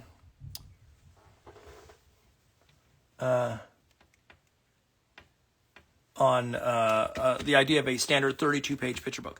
Now, Tom is right. It really depends on the publisher. You can do different page counts. It's a question of whether it's a perfect bind or whether it's a saddle stitch. A perfect bind means that they sew it together, and there's a way to, you can have an odd number of pages, but in doing so, it costs more money. And so publishers are a little hesitant to do something that's out of the ordinary. But that's why you end up with a 32-page picture book, and then the next step up from that is a 40-page picture book. That's a easy way for them to bind without having to do anything out of the ordinary. And what that has to do with is each page they print is not a single page that they put in. It's a page that's been folded and cut, and when they print a page, it actually has more than just a front and back on a page. It's essentially, if I draw this again for you real quick, it is a sheet. Hopefully you can see this. I don't know if you can see this. That you have page 1, let's say it's page 1, 2, 3, 4, and on the back, it would actually be a different order. But on the back of each one of those pages would be 5, 6, 7, 8. So one page here gets you 8 pages. And that's why you see 32, 40, 48, 54, etc. It's 54, 48 to 56. Sorry, I did the wrong math. That is the easiest way to keep those numbers a number that is easy to print and cheap on said publisher. That does not mean that there isn't room to play and do other things. It just means that it makes their life a whole lot easier. It's easier to sell a 32-page picture book, especially as a new illustrator or author, because, again, they don't have to set up the press any different. They don't have to go through any special process. Like the equivalent when people do a die cut, i.e. a hole in their book for some reason, that adds a whole nother thing that has to be done and has to be managed. Or they have a 5th color, i.e., it's fancy colors all throughout, but then they add another spot color that is not something that could be naturally printed through the CMYK process. Well, guess what? That adds to the cost. And so any chance that you have to limit the amount of cost on the publisher, especially early on, makes it a little bit easier to sell. Attention to choose a title for this part. Oh, okay, here's the title for this part. I need a title for part 2 that I can put in here. And how about I can just make up one. I can just say it, and that can be the title. So the title could be Cerberus Schmerberus. The title could be I'm trying to think. How about I haven't coughed in a while? That's a handy dandy one right now. I've been coughing nonstop all day, every day. So I'm going to save a few of these to potentially do a couple little flames that break out the top. But I'm going to start drawing in the gates. The gates of hell. This is all, Tom, this is where that bookbinding class comes in handy. I know now that there's a, there's a reason for those page counts. You can actually go, I forget what show it was on. I want to say it was a Reading Rainbow, maybe, where they had a visit to, maybe it was Sesame Street, or not, I'm sorry, Mr. Rogers, where they went and looked at a printing press, and they showed all the process, and I vaguely remember that as well. And there's even, like the classic one is that most people probably remember is or I can even tell this story, which I think is awesome. The crayon thing that was done on Sesame Street, the little, here's the Crayola factory. When I did my thing with Crayola, I may have mentioned this already. I don't know. I hope I didn't. But I was talking to a lady and I said, oh, are you working at the same place? Because I know she was in the same town as the Crayola factory in that video. And I said, is that the same place where you work? And she said, yes. And she said, every day that a train car pulls up with wax in it that they have to heat up so they can get into the factory. And once it's in there, then they can, melt it down and turn it into said crayons. But she said every day there's a point where the whole place smells like crayons and wax. And I was like, that's awesome. Because I love there's a nostalgic factor to hot wax and that sort of thing, that smell for me. There used to be this place in Kansas City, Missouri, called, I think it was called Kaleidoscope. If anybody is from there, you can correct me if I'm wrong. I don't know if it's still open. I hope it's still open. And it was a kids sort of craft place, is the best way I can describe it. And one of the things they had, so you would walk in and they'd have you could make your own puzzle. You would draw on this thing of board, essentially like a almost like illustration board, and then they had a press that would cut it into puzzle pieces. It would cut it into 10 puzzle pieces. It was not very complex puzzles that you were making. But they had a section where it was a vat of hot wax, and I forget what you did with it. I don't know if it was just you made your own crayon. Is probably what it was. You make your own little chunk of crayon that you can draw with later. But I remember that being that smell this lives with me to this day, and so I fondly think of that Sesame Street episode where they did that, because it was just such a important part of my childhood, remembering sorry, I'm trying to do this and talk at the same time, where they have the wax crayons being made. So I'm going to do my gate like this. So I'm just drawing in some of these parts, and then I'm going to come back and add texture and things of the sort to it. But it's going to look a little bit like a penne pasta for a second. And then this is my instructions right here. So I'm going to put this up here so I can see it. So we need the circle, and the circle goes like this. And it doesn't need to be perfect. I actually want it to have a little funkiness to it. And then there was the flames that were in there. And so I will go color this so it, not color it, but I will add a interior color on these with probably pencil, so it feels a little bit like it's made out of wrought iron or something of the sort. There's that. And then it has a little ball at the top. Like this. And then I have, let's see, let me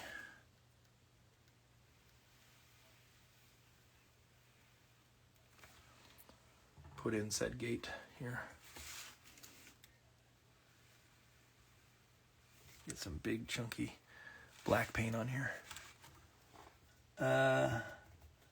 Love my titles. Thank you, Teacher Marin. That's we always try to find one funny little phrase that's brought up at some point, and so it could be anything. And so, if there's something else we want for the title of this episode, we could do it. But I think Cerebus Schmeribus probably is a easy go-to.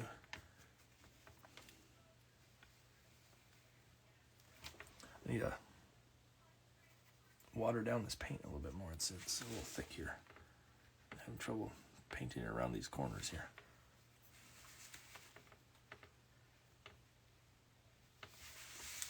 And it's a question of there's little bumps in the road here with this chunk of paper there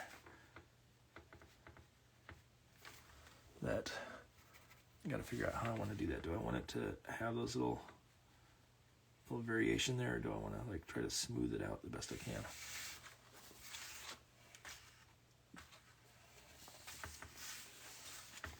Let me run this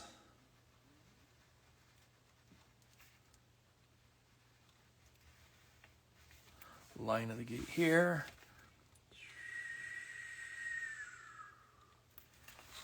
Right up into it. Then come over here. What I'm going to do is I'm actually going to fill this in and then cut a piece that will sit up here that will say, so it looks like a plate that says Underworld on it. So let me just fill it in black and then I'll cut that piece later.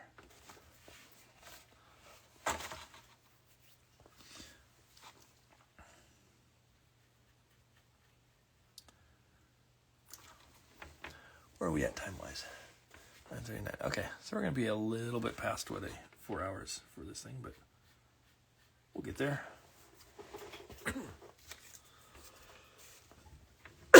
There's a cough. We finally had a cough again. For anybody that doesn't know me in real life, I cough a lot.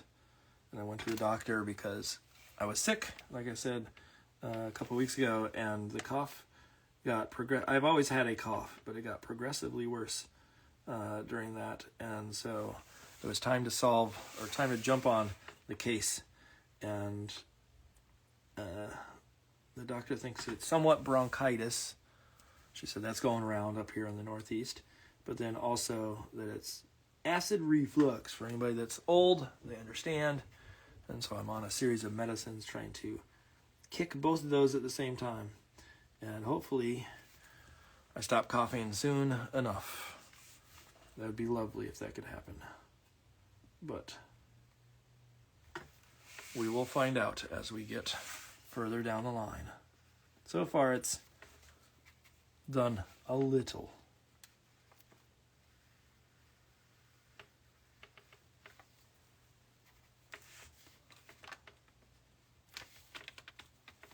That was some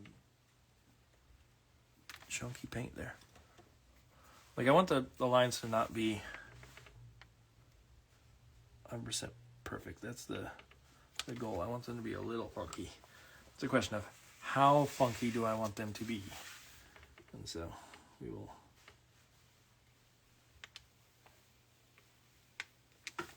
do our best to try to figure out where and when to let things be. There's one edge of the gate.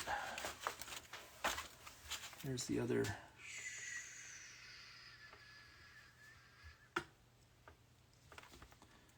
edge right there. Okay, now while those dry, I'll come back up here and I'll work on this. So these need to come out and curl around. Little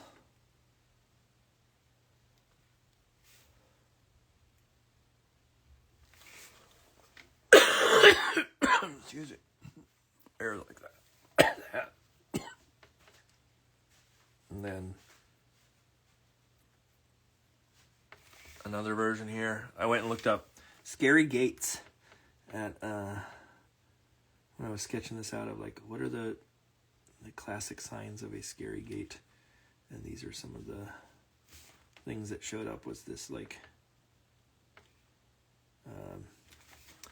swirly pattern business showing up. But then the other thing I need to draw in here, and I'm just going to go in, I'm just going to do them. I can correct them after the fact, are little spikes on the gates like this. They go like this, and then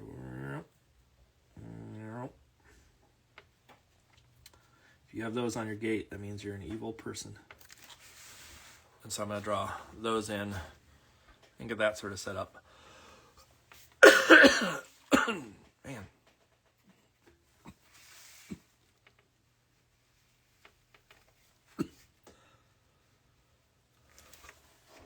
Water break.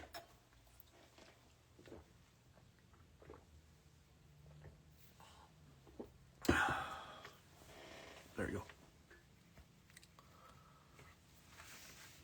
I could make it say Hades Place. Is that funnier? Hades Place? Hades Town? But Hades Town is like a real place, isn't it? Isn't that like a place in like the Caribbean or something like that? Or why is that popping in my head as a real place?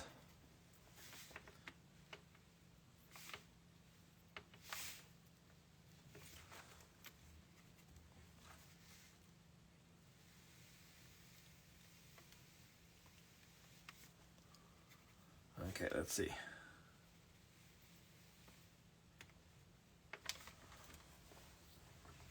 Once I get those in, then I can do the lines of the gate that angle down like this. They're essentially the cross sections of those gates.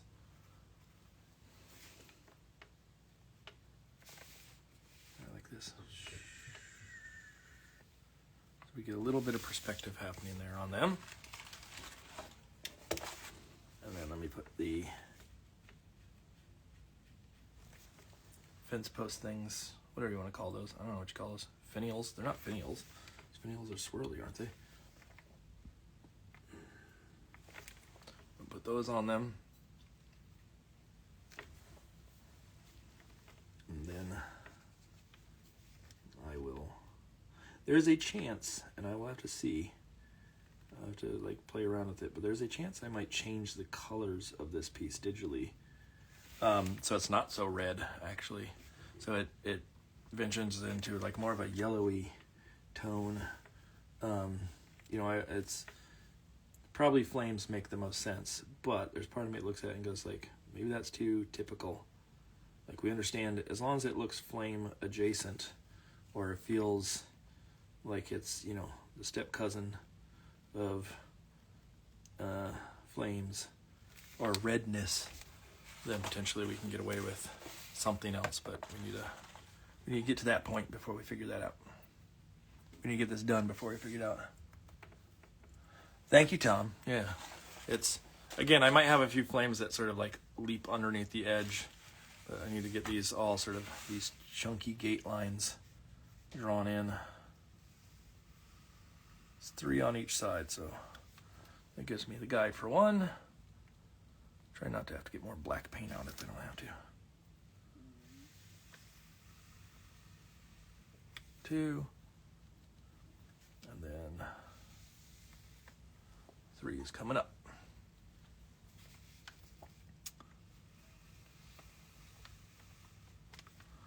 There we go, that gives me my guide for that. I will say my favorite thing in this whole piece, and it will probably remain my favorite thing, is this leg. I drew it like that, and I tried to capture it the best I could.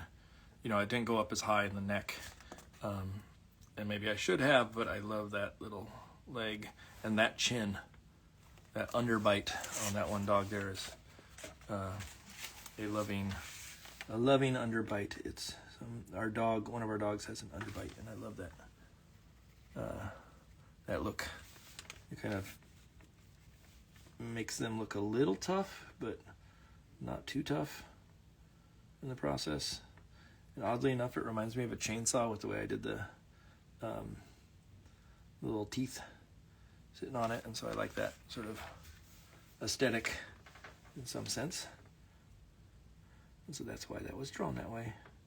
It was sort of a quick sketch of the dog, and because I you know, similar to what Tom did earlier tonight,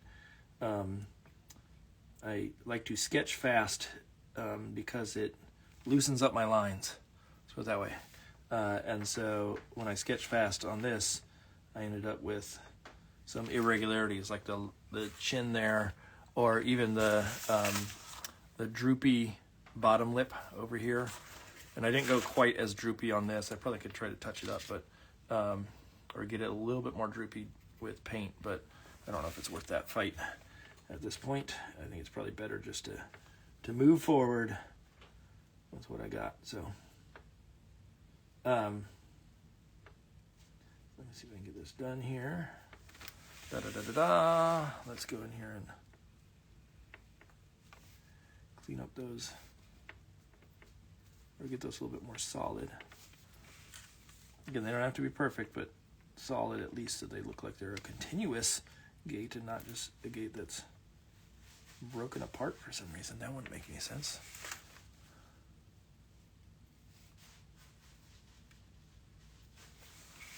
Let's see. Almost there. There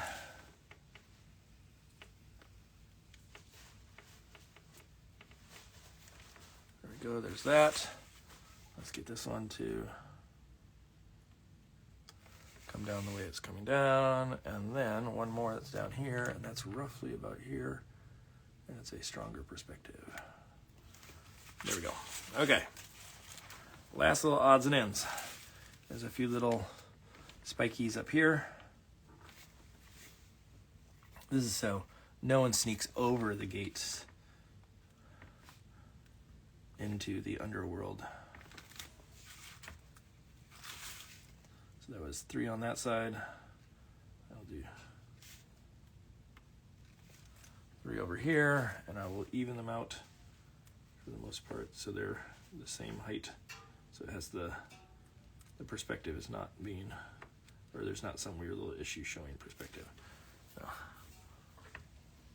And then I gotta color that, or tweak the colors on that, a little bit of color on some stuff here, glue that back down. Look if I want to do flames outside, adjust the flames, and then I think I can probably wrap it for the night.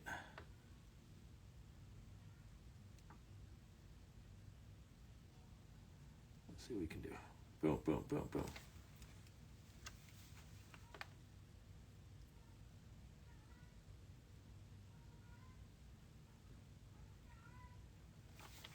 My cat's upstairs, meowing big time there about something.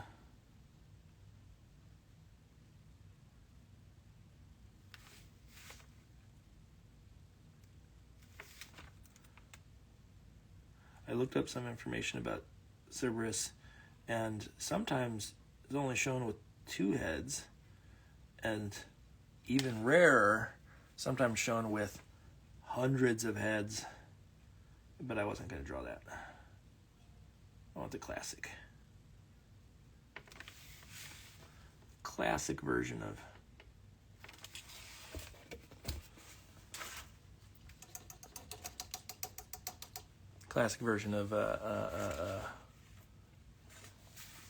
Cerberus. I don't know why it was so hard to remember the name there. Here's what I will do one more little curl on it here, going like this way, and then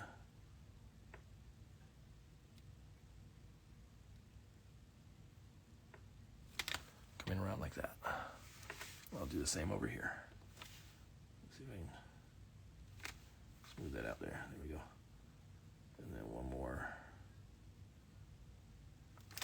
over here. Get that paint a little thicker, or a little bit more paint on the brush rather.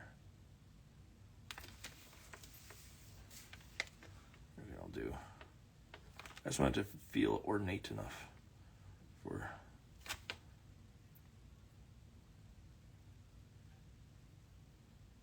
I know what Hades. Isn't Hades Town? It's not a place. It's a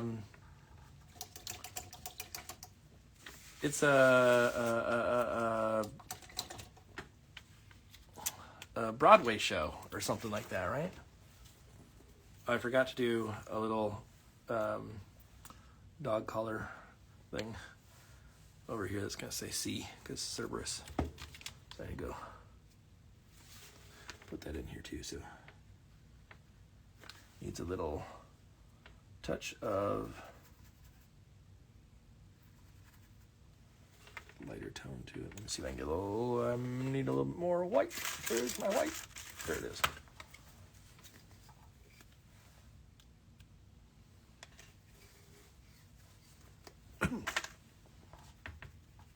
Let's get that yellow with the white. Make a little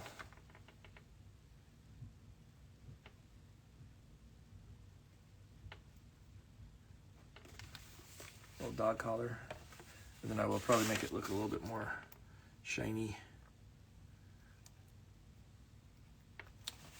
in the process too. And then what I also might do is take a little bit of it, of that same yellow. Whoa, that almost bled big time on my image. I don't want that, but make a little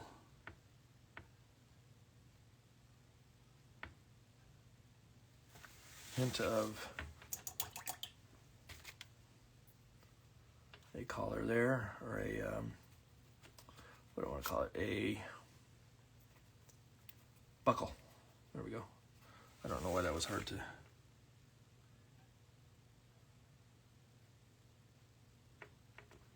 come up with there. But if it comes in like this, and then some little dots for said buckle. Okay, let's get that yellow even punchier here. Let's go get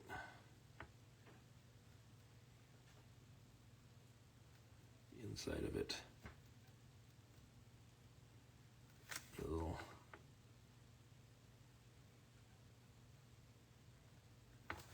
that's a buckle on it. And then let's get that yellow and a little bit of black. Something that's relatively dark. I'll come in here and put a little C in there. Something that feels a little bit like a chain. Little touches right there. Okay, now, I'm not very familiar with Broadway either, Teacher Marin. That's just, I happen to know, well, I shouldn't even say I happen to know. I'm pretty sure that it's a Broadway play of some sort. I could be wrong, but I feel like I've heard it somewhere that Hades Town is something akin to that.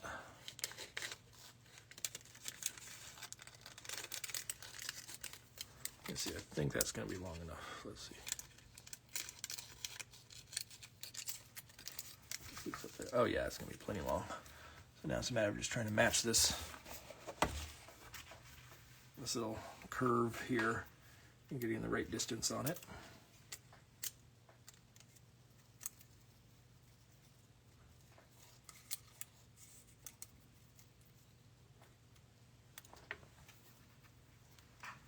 Dang, that was pretty good. I got pretty close there. Just be a little bit skinnier.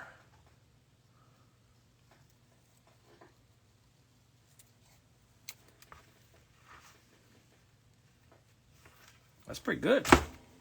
No, it's going to take longer than that.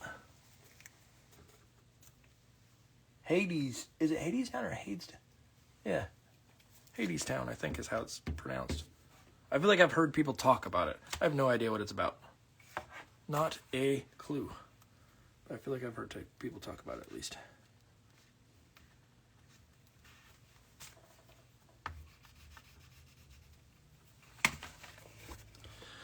There we go. That's down. Now it's a matter of, again, getting this to say Underworld and trying to paint it as cleanly as possible. I feel like I want my other paintbrush. It's a tiny little guy that is even smaller. It's a where'd it go? It is a pointer brush, but I'm not seeing it. I guess I can grab a new one. That's fine. I'm sure I have one sitting up here somewhere that I can use. I buy them all the time, so I should be able to find one. There we go. Here's a good one. So let's get this in here. So let's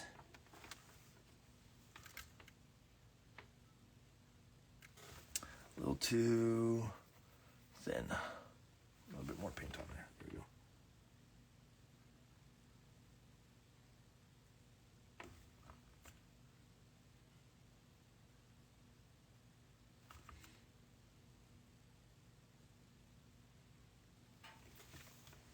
Get some little flare on those.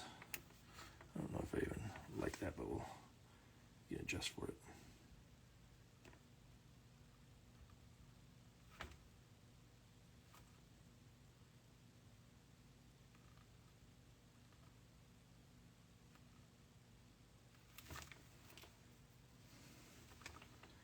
Under.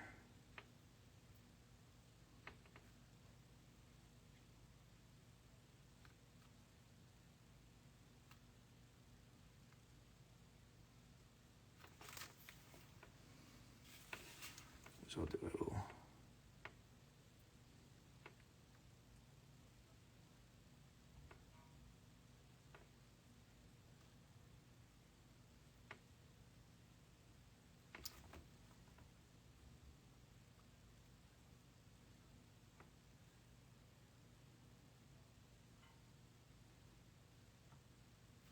Curl that out.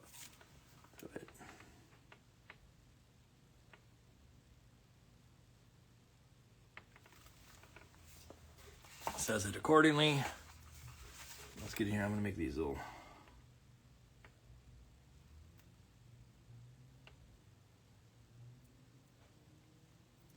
dark spots instead. There's the holes that it punches through on that What? Yes, Cerberus, Schmerberus. Is that okay?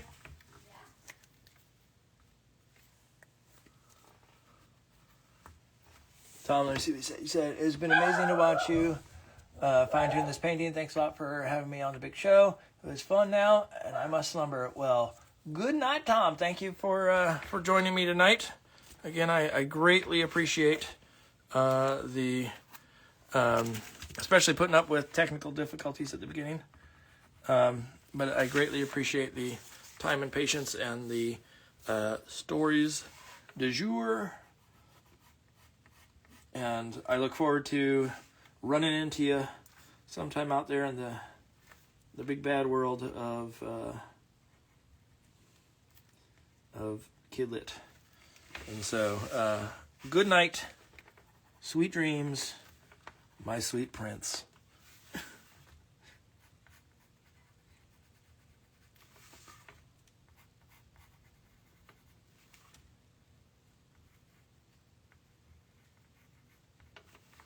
What do I need to do? Ready?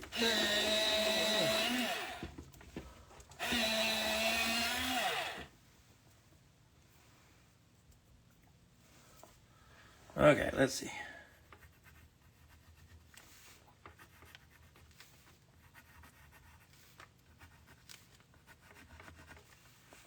I'm gonna try to this is the color that I want for sections of this, so I'm gonna see if I can get. What?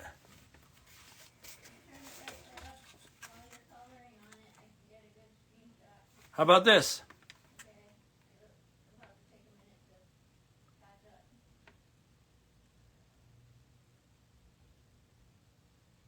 I'm staying still for a minute.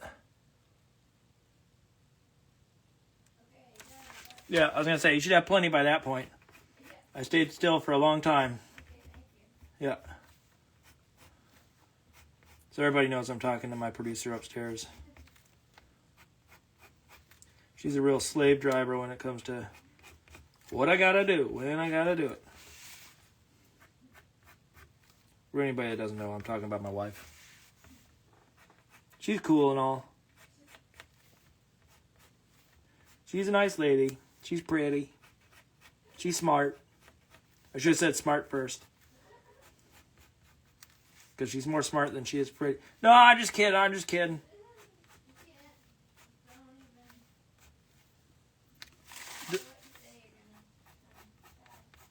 What? I know.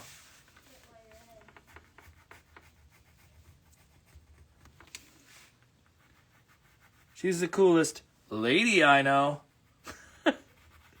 Put a caveat there.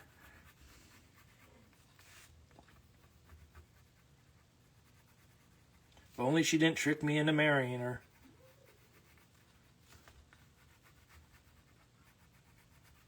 I mean, she did poison me with drugs at one point. And so, maybe she tricked me into marrying her. I don't know.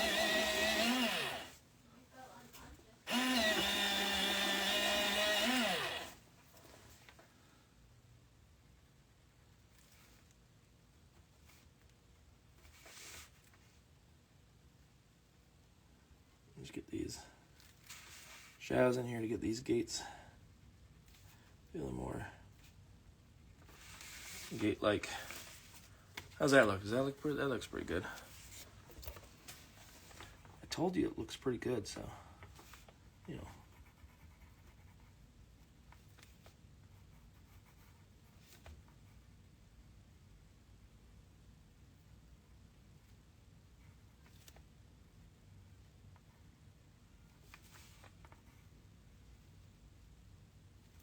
I don't know why it's not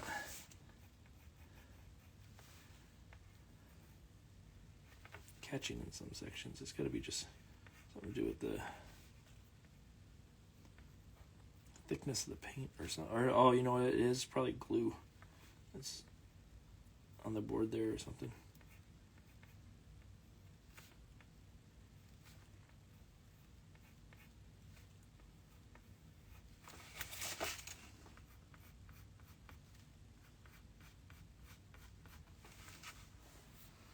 Okay, let's get it sharp again. There we go. Now here's the question. Do I want to have, before I get too far, do I want to have some flames sticking out? Is that crazy? I don't think I need it. I feel like it's better without, so maybe I won't do that. Be able to wrap up and go to bed earlier, you know what I mean?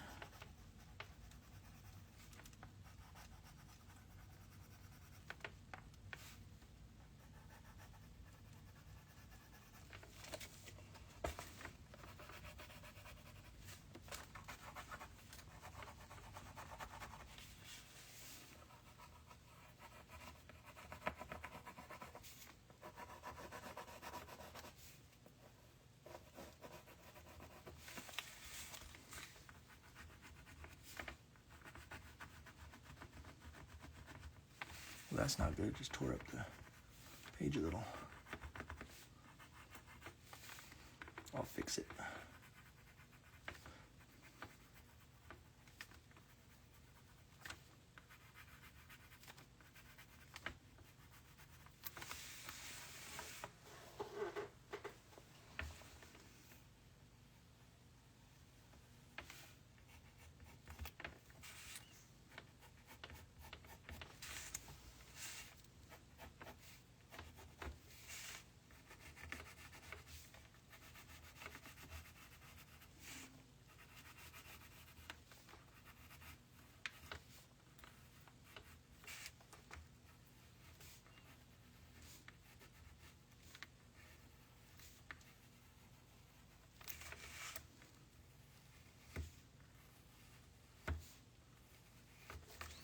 Multiple passes of color. Here's where it tore up a little bit, so I'm gonna touch it with that. There we go. Wonder if I should. Is that crazy? Yeah, that's too much. That's where we get that to dry. Let me just go back over it. And we'll be the wiser. Okay, now I do want to do some little touch-ups though of maybe some other colors sort of mixed into it so it's not so blue heavy. Or, you know, jazz it up a little.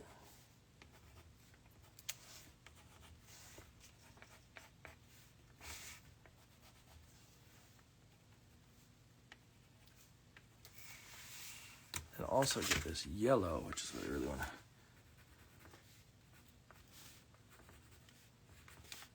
So it has some of the same colors that are showing up in those guys, basically, is what it comes down to.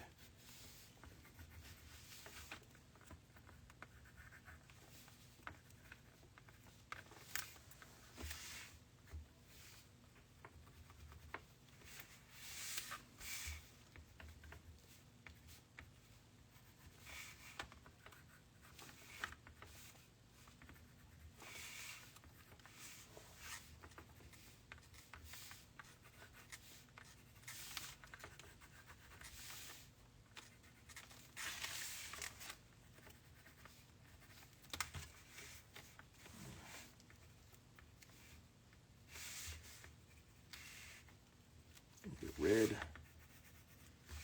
Put in here. And then one last little tweak of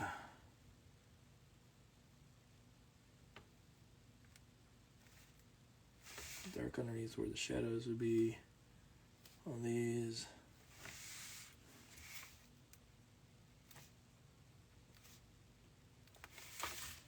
Enough. Oh, I also need the hinges. Those gotta be in there. That's a quick, easy fix though.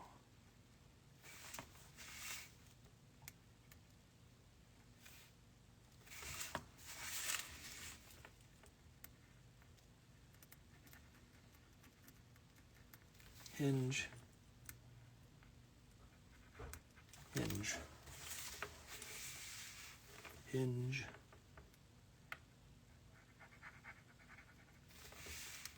the other one right down here. Right, yeah. Hinge. Gotta let those dry. Last thing I will do is I will touch up those flames, and then I think I'm done. You know what I mean?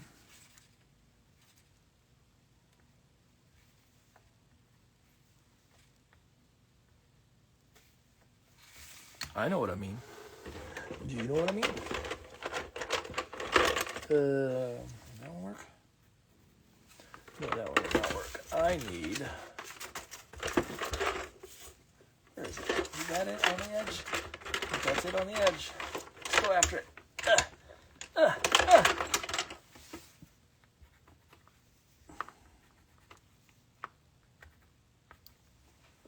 don't think it makes a difference. Okay, never mind.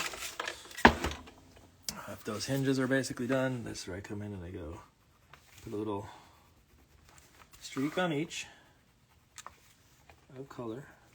Then I take this guy out like this, and I just go boop, boop, boop, boop. And my hinges are done. Okay, was there anything else I need to do on the doggy before I wrap that? I don't see anything. Is there anything I need to do up top here? Cover up where that went outside the lines ever so slightly. That looks good. Right there. Get that done.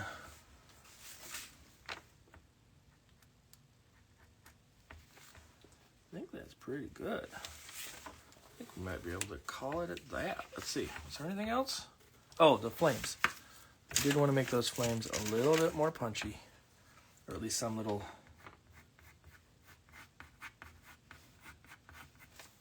hints at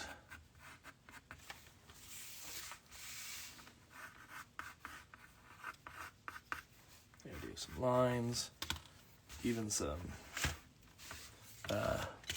where was that white? There we go.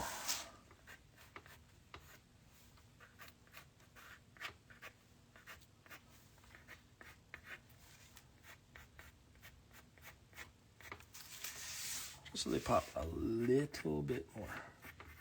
Not much.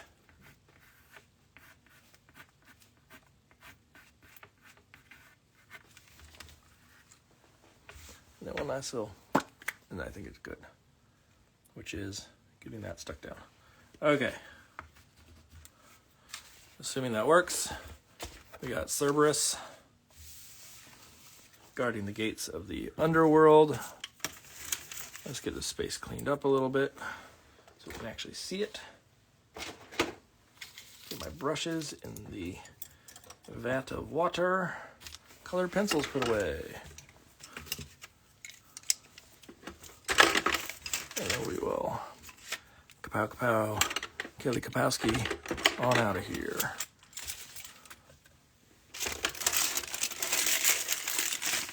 Oh, I don't want to crush my Yoda. My Yoda can stay up there. I'll keep this big swatch here. This big swatch here. Goes over there. This is a sketch from last time. I don't need that. Here's my sketch from this time, which I will hold on to. Here's my new scissors. Keep those over there. Color pencils. Cha-cha-cha. Yeah, there we go. Okay. Now let's clean up these scraps. So many scraps. My studio is an absolute mess. Scraps, scraps, scraps. Scraps, scraps, scraps, scraps, scraps. Scraps, scraps, scraps, scraps, scraps, scraps. Scraps, scraps. Scrap, scrap, scrap, scrap. Scrap, scrap, scrap, scrap, scraps. Scrap, scrap, scrap, scrap, scrap, scrap, scrap, scrap, scraps. Scrap, scrap, scrap, scrap, scrap, scrap, scraps.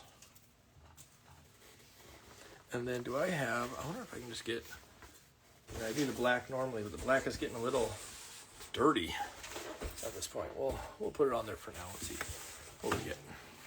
So here is said sketch. Let me get it a little tighter for you. Here is said sketch of Cerberus at the gates of hell.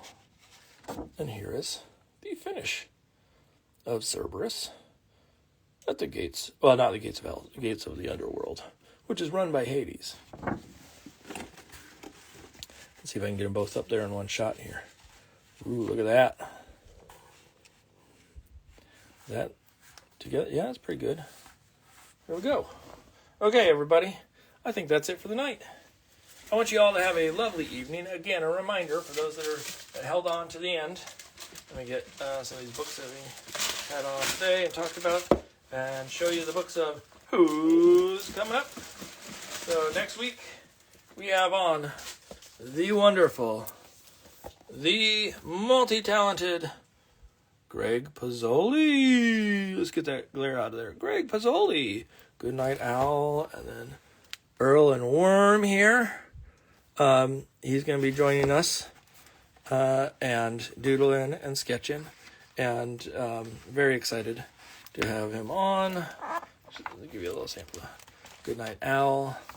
Really crisp, clean aesthetic throughout. So he will be joining us. And then, of course, there will be another month of Gab'n Doodle that we will be announcing shortly thereafter. All right, you all, I'm gonna zoom out just a touch. There we go. You all have a lovely evening, and I'll see you next week. Next week, again, one last reminder, Wednesday at, I believe, 2 o'clock, maybe 3 o'clock. I'd have to look. It's earlier in the afternoon. And then also one last reminder, while I have you here, did I put them somewhere? Here they are. We're doing these. This is an auction that's on my link tree in my bio. These guys are being auctioned off. All the money raised from them is going to the Immigrant Law Center of Minnesota. So if you go up into my bio, there's a link tree in there. I believe it's the first link that will take you to that, and you can bid all the way up through, I believe, Saturday at noon Eastern. So get your bids ready. Let's raise some money for a good cause. Otherwise, y'all have a lovely week. Bye.